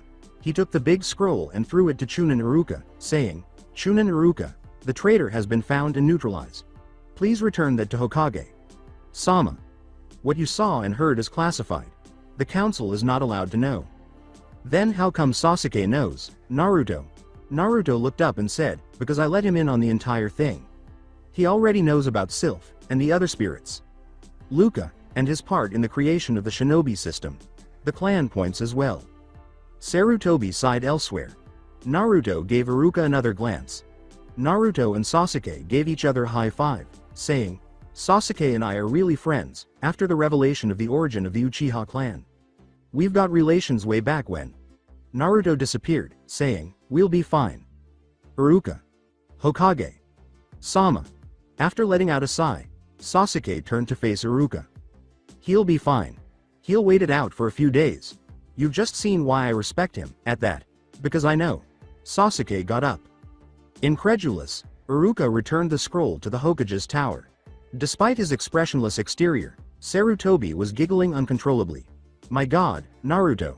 That may be overkill, but it's definitely useful." Arubidi's cave was where Sasuke and Naruto had first met. She inquired, "So, how'd it go?" "The guy really thought I was Luca's current form. Seriously, calling me the Kyuubi no Yoko? That's going a bit too far. Besides, they've got his personality all wrong." Naruto raised his eyebrows. With his Sharingan activated, Sasuke added, "Tell me something I don't know." Both eyes had two tomos. "I haven't told anyone yet that I have the Sharingan. I don't need it with access to the flow. Seriously, this village has gone to shit." According to Naruto, no kidding. That made them all laugh. Then Salamander and Gnome emerged. Gnome asked, "So, you gonna tell the Hokage your original plan?" Naruto answered, "Knowing Gigi, he already knows what I was planning to do." Sasuke gave Salamander a look. "I take it you have something else to talk about?" "Yeah, I do. The Death Sword Chaos Star and Vaporizing Rebellion sword techniques. They're not limited to broadswords. If you have enough skill with a katana, you can use it. Shikudo is actually easier, but broadsword is the easiest to use it with. Modern-day Shikudo is next in line." Then Sasuke's face lit up with a little smirk. "So, learn to use a Shikudo, and when I'm good enough I can learn it." "Exactly. I've actually been looking into the nature of the technique. Theoretically, it's possible. Naruto still prefers the lightning sword flash," said Salamander. "Vaporizing Rebellion sword, mastered or not, is a lot better against multiple opponents. Single targets are much less useful," Naruto argued. "Besides, you know I'm a wind main. It's why I always open my spars, when I use my own style, with wind." Not arguing that point. Still, using the pranks to train was a good idea. Undine appeared. "I stand by my word when I said I would regret agreeing to it. Say, why not play a good tune here?" After giving a small smile and blinking, Naruto pulled out his ocarina. In all the time he had known the blonde, Sasuke had never seen or heard him play it. "You play an instrument?" Naruto gave a nod. Naruto played a water appropriate song and said, "It keeps me calm, easily. Had it since I was 5. 6 months after Sylph and the gang started helping me out. Just sit back and listen." She had taught him that 1 year ago, so Arubiti was familiar with it. See, Don't Own, a song by Lugia that appears in Pokemon, The Power of One. Sasuke was amazed at the skill displayed, and everyone simply listened. Every note, the rhythm of the song, the movements of his fingers, the Uchiha was totally absorbed in the song. As he played the song in the higher, happier notes, Naruto had also been moving around. In the original soundtrack, it's the time when all the trumpets and other instruments come into play. He chose one spot and completed it as it got close to the end. He opened his eyes, which had been closed during the song. In fact, Sasuke clapped with a smile on his face. "That was absolutely amazing. You've got years of experience, though, so I guess it's natural." She nodded and Naruto grinned at her, saying, "The Song of the Sea Beast. Not exactly my favorite, but one I know well. Besides, Arubi likes it. So, you gonna stay here for now, or go back to your home in the forest? She inquired. They had an unwelcome guest in the cave at that moment, so they all fell silent. Actually, I'm not opposed to having him over in the Uchiha district. Naruto almost snarled as he immediately turned to face the flow. But he suppressed it, knowing it would be useless. Astonished to find Naruto absent, Sarutobi surveyed the cave. I could have sworn I did it right. He turned to see Naruto staring at him scornfully and said, Hokage. Sama. Why did you come here? I wanted to give you something but I couldn't sense you. When I found you I tried to shunshin, but it landed me here. Where are we, anyway? Naruto gave a headshake. This was more serious than life or death because of the solemn tone and the use of formal language. You shouldn't have come here, Hokage. Sama. Naruto. Sasuke, Arubi, and the spirits approached him. Hokage. Sama. Sarutobi. Naruto made the observation, if you wanted to give me something you could have waited. Sarutobi produced a headband and 2 bags of cash. Sasuke received 1 bag, while Naruto received the other. Naruto also received the headband. Naruto eyed the headband and turned to face Sasuke. I would also like to congratulate you both on your first B-rank mission. Told you he knew what I was planning. Sarutobi acknowledged, not until after you started it all. He looked around and said, knowledge Sylph gave you was obviously helpful. I also see that she's not the only one that helped out. Sorry I kept them a secret, but Arubi didn't want to be found, Naruto said. Arubi cautioned, you would do well not to anger me, Sarutobi. After seeing what Alma could do, I'm neither stupid enough, nor young enough to try. I heard about that, but that wasn't even her best. Alma also rarely fought to her fullest. I rarely, if ever, hold back, Arubi replied. If I may ask, why do you stay in the area? I had been watching over the Uchiha clan until I met Naruto. After finding his blood connection to Luca, then I stayed for him as well. When the Uchiha clan was exterminated I was actually happy that the disgraces were gone. Itachi had my respect. Getting rid of them was a good thing in my eyes. Your council thinks otherwise. They're power-hungry bigots. Naruto went on, not to mention they hate me. I mean, I go to Higurashi Weapons for supplies, because that's where I get my clothes. They don't overcharge me, or even kick me out. Dustin is a good man. Knowing what I hold, and still serving me as if it didn't mean anything. Most shops aren't like that. I noticed. That's why they have my service. They serve you, I'll go to them. If not, fuck them sideways. Sasuke made the observation. Sarutobi gave the fairy a look. The fairy nodded and asked, I assume you're Sylph? That's Undine. Sylph gestured to Undine, saying, the short stack is known. And this is Salamander. We're the original 4 elemental spirits. Sarutobi gave them all a nod. It was a statement rather than a question. Naruto, I take it you only told me about Sylph because Alma exposed her. Still, he responded with a nod. He grinned at everyone, including Arubi, and said, so, you've had all of them with you all this time. I must say you hid them quite well. I must thank you for being there when I could not. As much as I would like to be there for him more, I'm afraid that most of my hands are tied with him. It's the most I can do to stop the council from trying to execute him. They've been after it since he was born. Sasuke's gaze grew strained. And you keep him here, why? It's his choice. I wouldn't have blamed him if he left for good. Now that he's a shinobi, however, there are a few things I found that I couldn't give you until you become a chunin. Naruto and Sasuke faltered as a result. Apparently, I found a letter while I was going through some old documents. Naruto. I managed to find out who your parents were, because they mentioned you by name, and if the villagers can't see your father in you, then they are more than just ignorant. They're blind. Both your parents are also on the memorial stone. You carry your mother's name, probably because it's safer, and your father had even more enemies than your mother. I can't tell you who your father is, but it should be fine for me to tell you about your mother, given the fact that I saw you mutilate Mizuki. Nice job on that, by the way. Yeah, the guy was gunning for it. Besides, I've known about the Kyuubi ever since I was 5. He was wrong about me. Naruto acknowledged. Sarutobi turned back to Arubi. She merely nodded and said, you have been watching over Naruto as well, I presume. Then as long as you don't harm him, I will keep your location secret. I care for him like a grandson, and that's why I appreciate what you've done for him, Arubi. Arubi smiled a little. She glanced at the blonde and said, good. I'd hate to have to kill the guy Naruto thinks of as his grandfather. I'm glad you chose him and not some bigoted fool. Naruto took hold of his chest. You wound me. I wouldn't think of choosing anyone else to do that. Naruto, Sasuke, you both are shinobi now. That won't change, no matter what. You both earned the position because of your actions tonight. I am glad to know that Naruto has people that care for him. They're few, I'll admit, and I don't like it. Naruto remarked, it's those few that keep me here. If I left, they'd be in more danger. The council aren't idiots. They'll try to figure out where I am, and they'll target them. Sarutobi inquired, any chance of you moving into your mother's estate? I know all of her stuff was sealed in there, but no one has been able to enter ever since she died. Only those she wanted in could get in, aside from blood. Only one person alive can get in and he stays away from it, and spends more time in front of the memorial stone. Naruto shook his head after giving it some thought. I'll be fine in my current home, thanks though.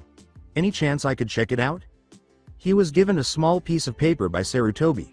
That's the address. I'd suggest you check it out tomorrow, instead of tonight. Team placements are in a week. I wish you luck. Sarutobi glanced around. Quick question. Naruto took hold of his arm. Naruto threw him straight up after saying, got it, later Gigi, was uttered as Naruto released his grip. Going through the ceiling was Sarutobi. Naruto merely grinned in response. That was so worth the trouble, I'm gonna get in later for doing it. Tossing the Hokage, hey. Overhead.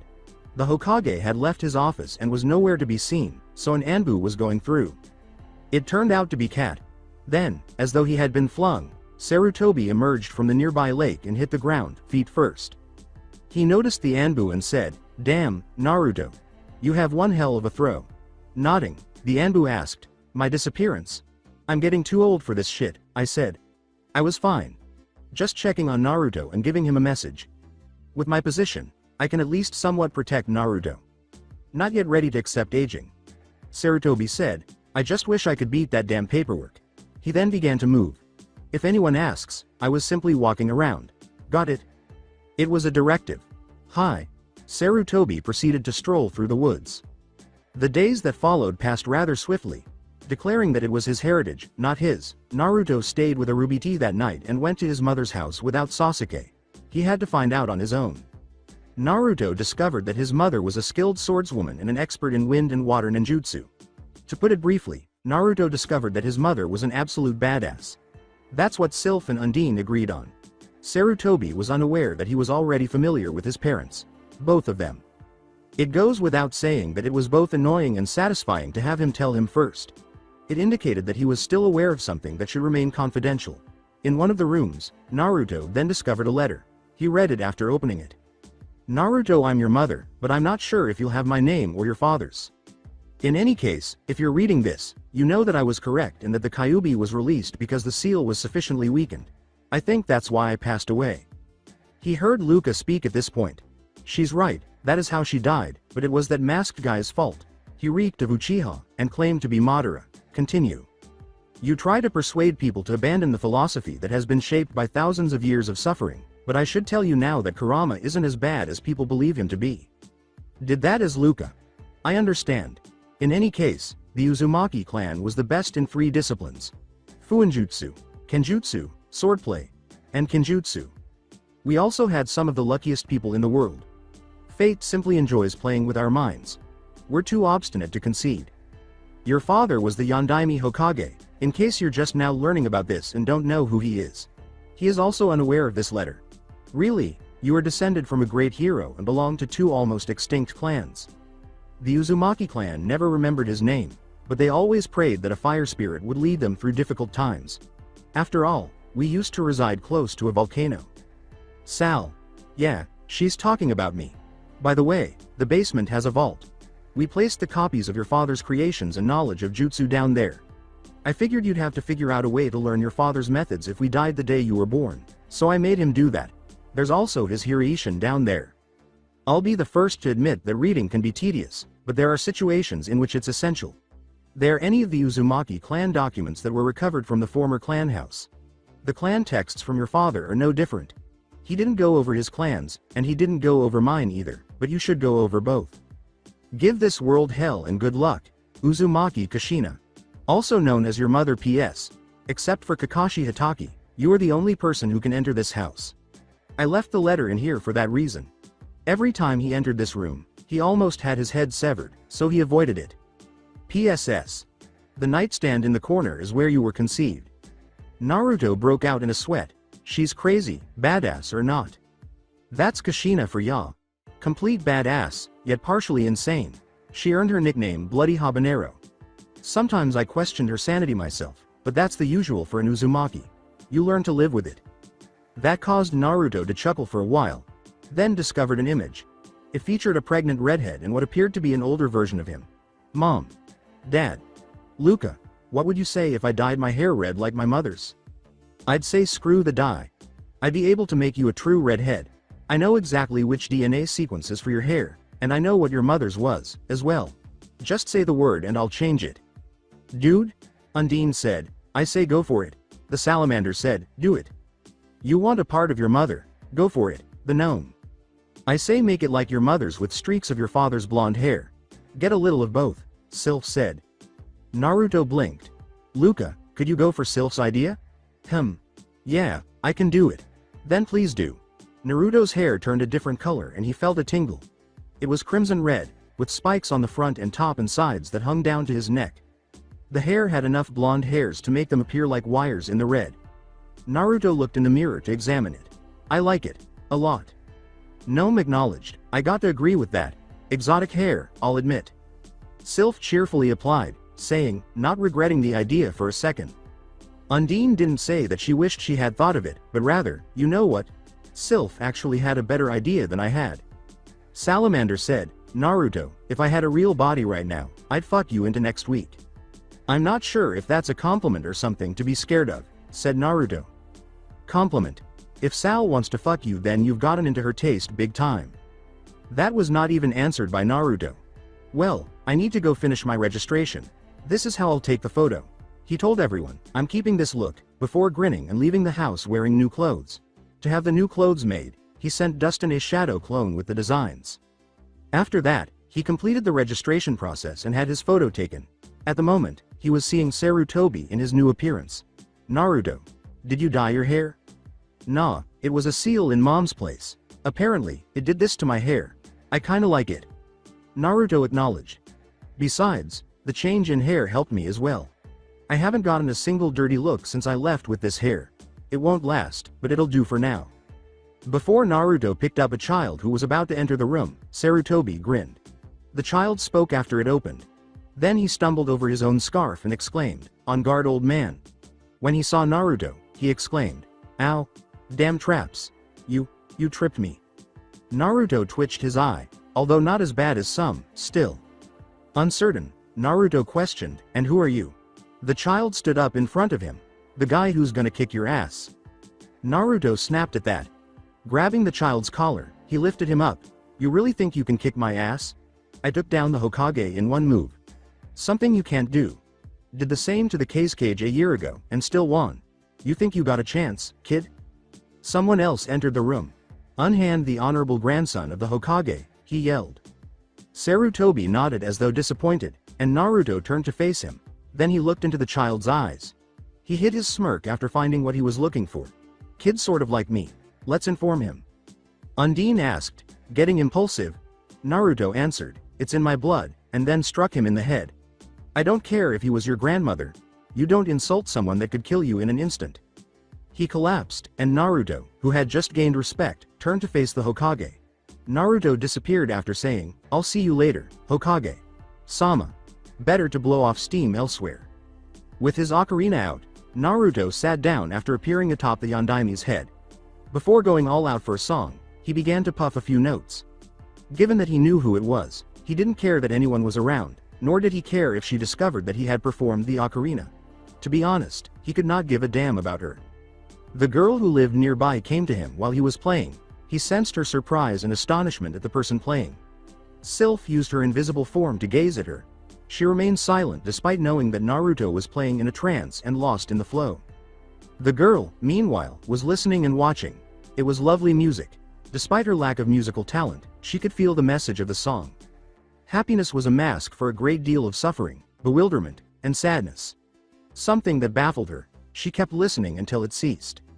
Naruto spoke without even glancing at her. The voice was familiar, but she couldn't identify it.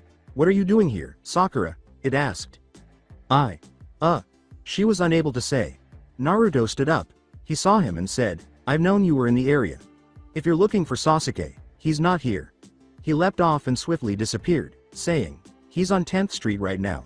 If you hurry you can catch him. Sakura was unable to ask his name at all. Oh no.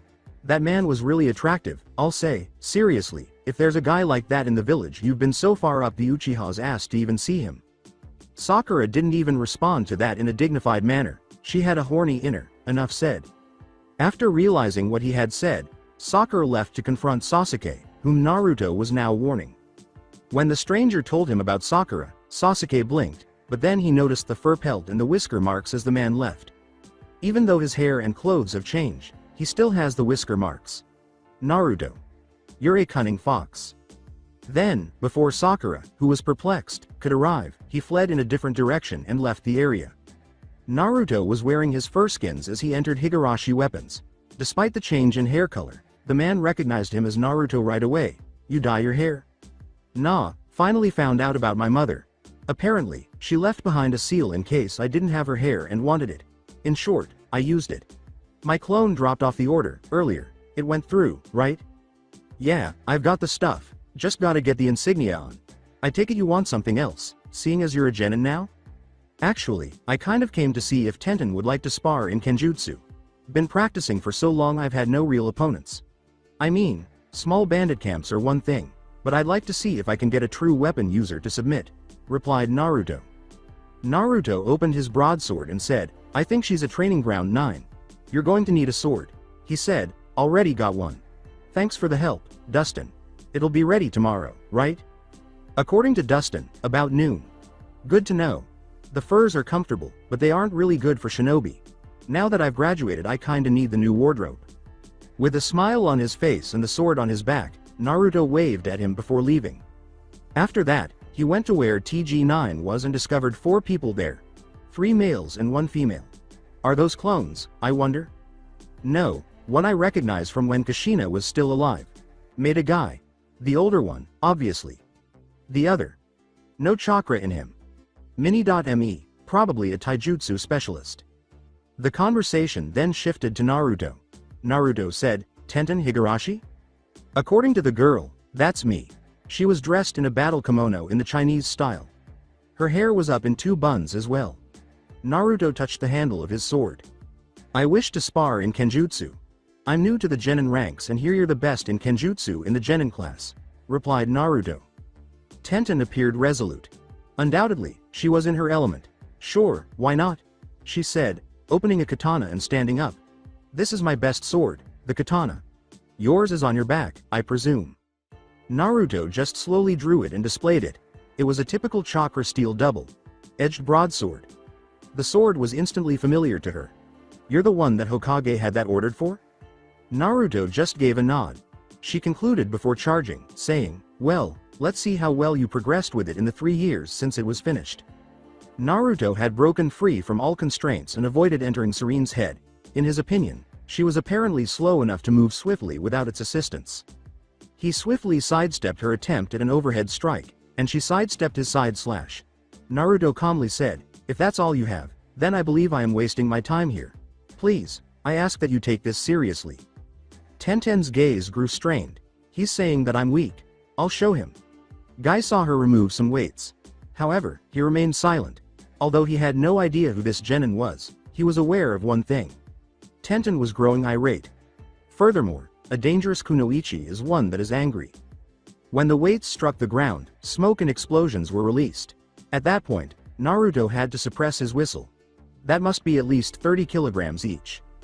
35 each. Said known. Naruto then smiled and said, noted. Well? Despite Tenten's sudden increase in speed, Naruto could still see her movements. But now that it was difficult to avoid, he used his blade to block her side slash. His smile turned a little wild as he said, now this is more like it. She attempted a couple more shots, but each one was side parried or blocked. Naruto hit her with a couple more blows. She barely avoided the majority of them. The other 2 genin and Guy looked on in astonishment. The mini. Guy said, Guy. Sensei, do you know this guy? Lee, I do not. I know everyone that is known to use a sword in the village. Someone with his skills in Kenjutsu would have been noticed. I can tell he is at least Chunin level in Kenjutsu. Tenten is high. Genin in that regard.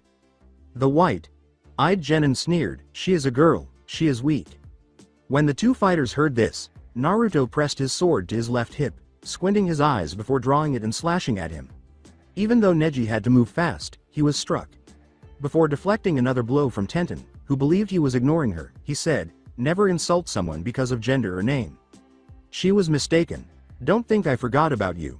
Had to punish the fate-bound sexist idiot, he replied. Before launching additional slashes at Naruto, who either avoided, parried, or blocked, she shot back, that's my job.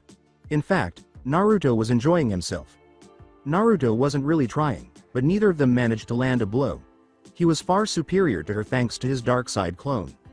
He decided to end it after 10 more minutes of neither of them getting hit. He struck her sword's hilt, knocking it out and sending it into a tree, and then he struck her chest with the flat of his blade before the tip reached her jugular vein. He placed the sword on his back and extended a hand, which she took. I see that's the limit of your skill with a sword. You're good. I'm just better. I gotta say though, you're already pretty good. The fact is, you're the second best opponent I've had in Kenjutsu only, as I haven't faced off with a single shinobi with my sword. You're the first ninja I've faced like this. She questioned, who was better than me? Let's just say I've got a jutsu that can make a complete copy of me that can heal, and takes longer to tire than myself. I've been using that for training, mostly.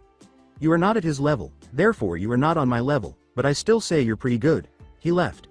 Tell your father I had fun with the spar. Guy inquired, Tenten, do you know him? Neji continued to glare at the departing redhead while remaining silent. No, I don't recognize him. I know all the regulars in my father's shop, and they're the only ones that know that he's my father. He doesn't fit the description of any of them. I'd have to ask my father about him, she acknowledged. Somewhere. Some of the older girls in the village were staring at Naruto the way Sasuke's fangirls do when they have a crush on him. Oh my god. Fangirls. Sylph said, look at it this way. At least you can get rid of them. With a sigh, Naruto checked the flow. He located Hinata and concealed his grin. He could sense that she was perplexed by him, likely because she recognized him. She probably began to follow him out of curiosity. He picked up another stalker and kept walking. This one was easier to see. Gigi's grandson. He headed to a forest clearing where he was certain no one else was around, saying, really, that kid needs a hobby. He said, okay, come out. Both of you. Both of them emerged. Hinata Hyuga was still bashful despite having a good fill. Out.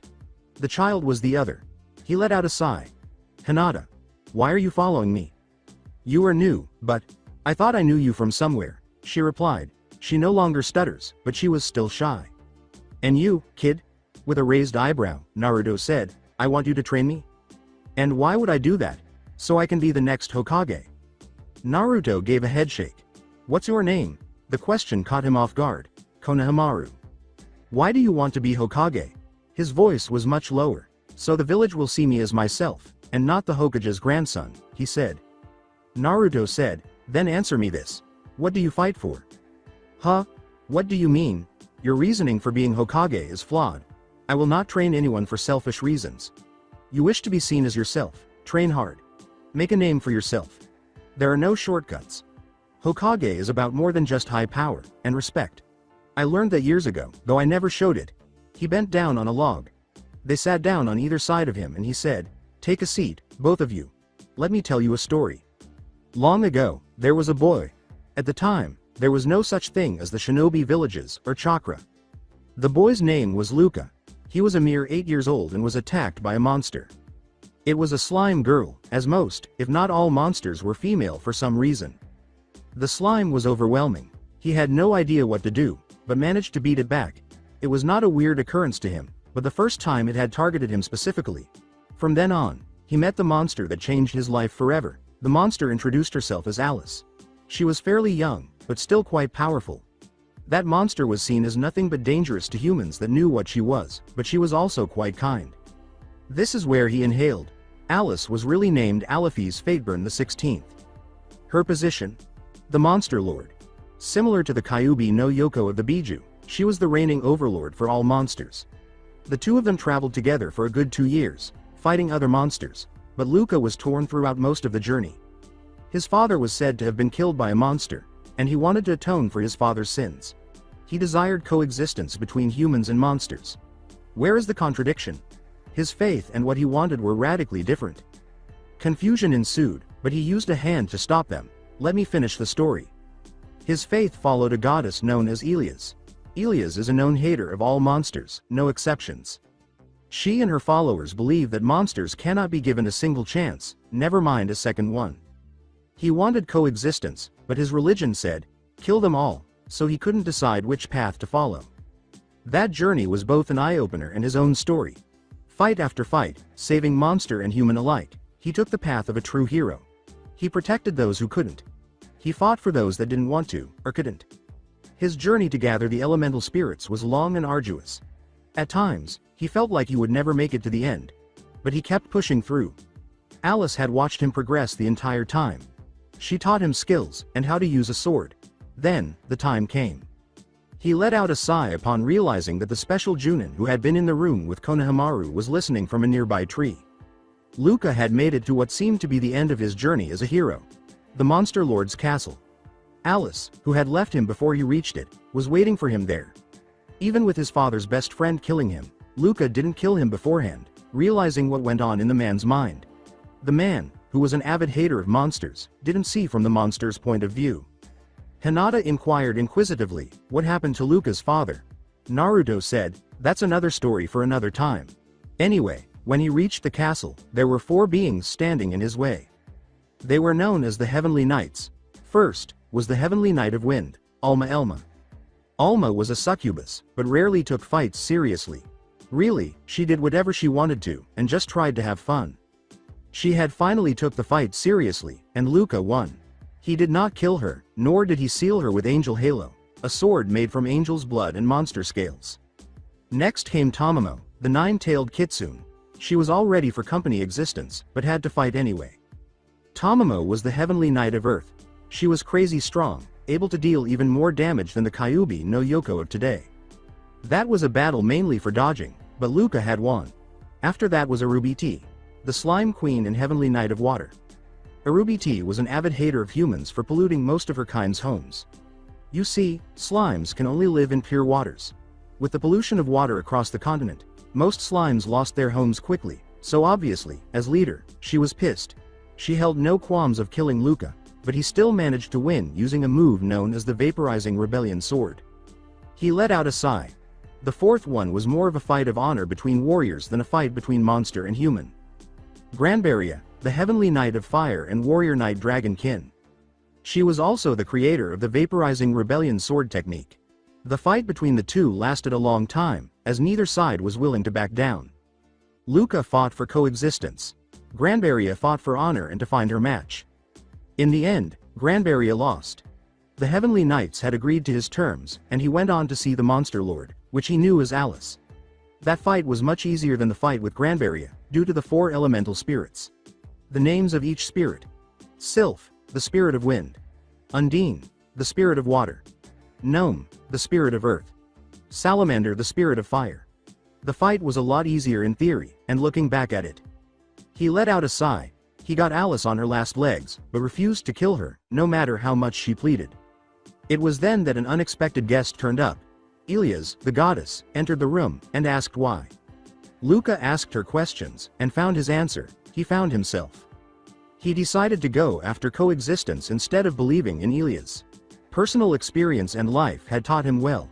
No one is inherently good or evil.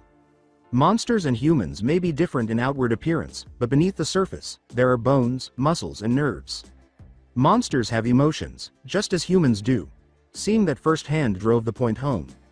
Humans feared monsters due to lack of understanding. Monsters feared humans for the same reason.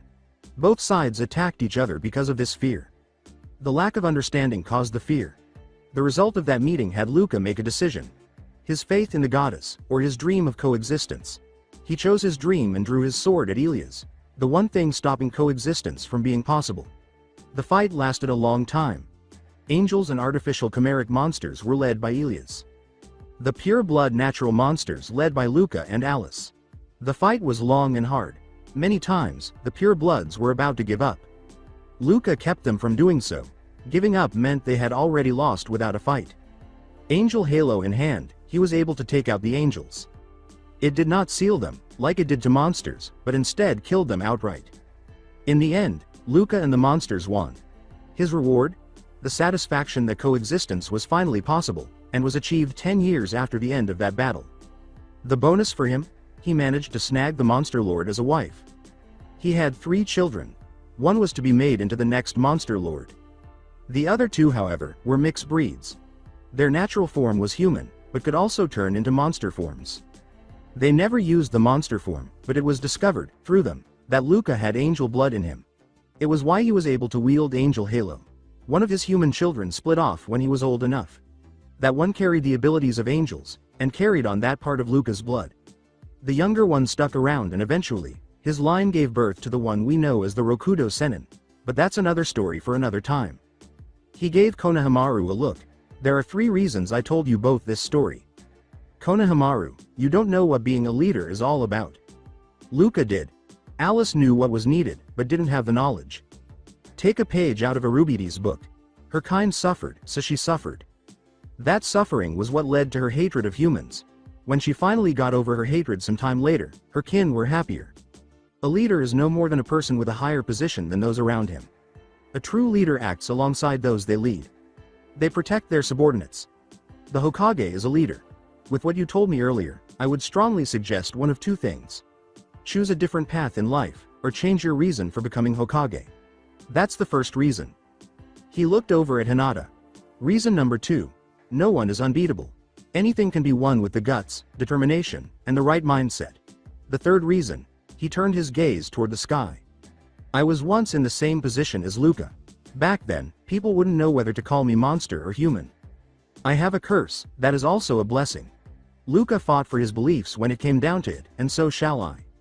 My dream is for peace between all people, no matter where they come from, what they've done, or even what they look like. The shinobi system is based on a cycle of hatred, just like back then. My dream? Break that cycle and finally bring peace. To break the cycle, however, I have to join it. Luca did just that.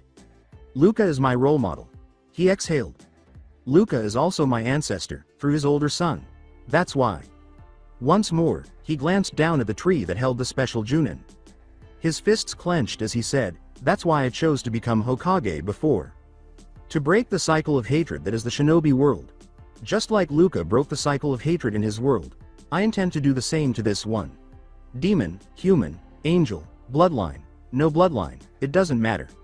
Luca didn't stop, even for a goddess that got in his way. I won't stop, even if I have to face 3. He then grinned and turned to Hinata. By the way, Hinata, the last time you saw me, I was straight up golden blonde. Chow, disappeared. Before Hinata recognized him, she blinked a few times. She turned so red that she almost passed out. Konohamaru blinked too, but more in bewilderment.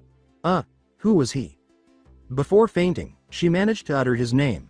Naruto-kun. She exclaimed, smiling as she passed out. After that, the special Junin flew into the clearing and struck the loghead. First. Then Naruto came back. Remember Konohamaru, there is no shortcut to true strength. Find your reason to fight. Follow it to the end. He then disappeared for good. So that's it for today. I hope you guys enjoyed it.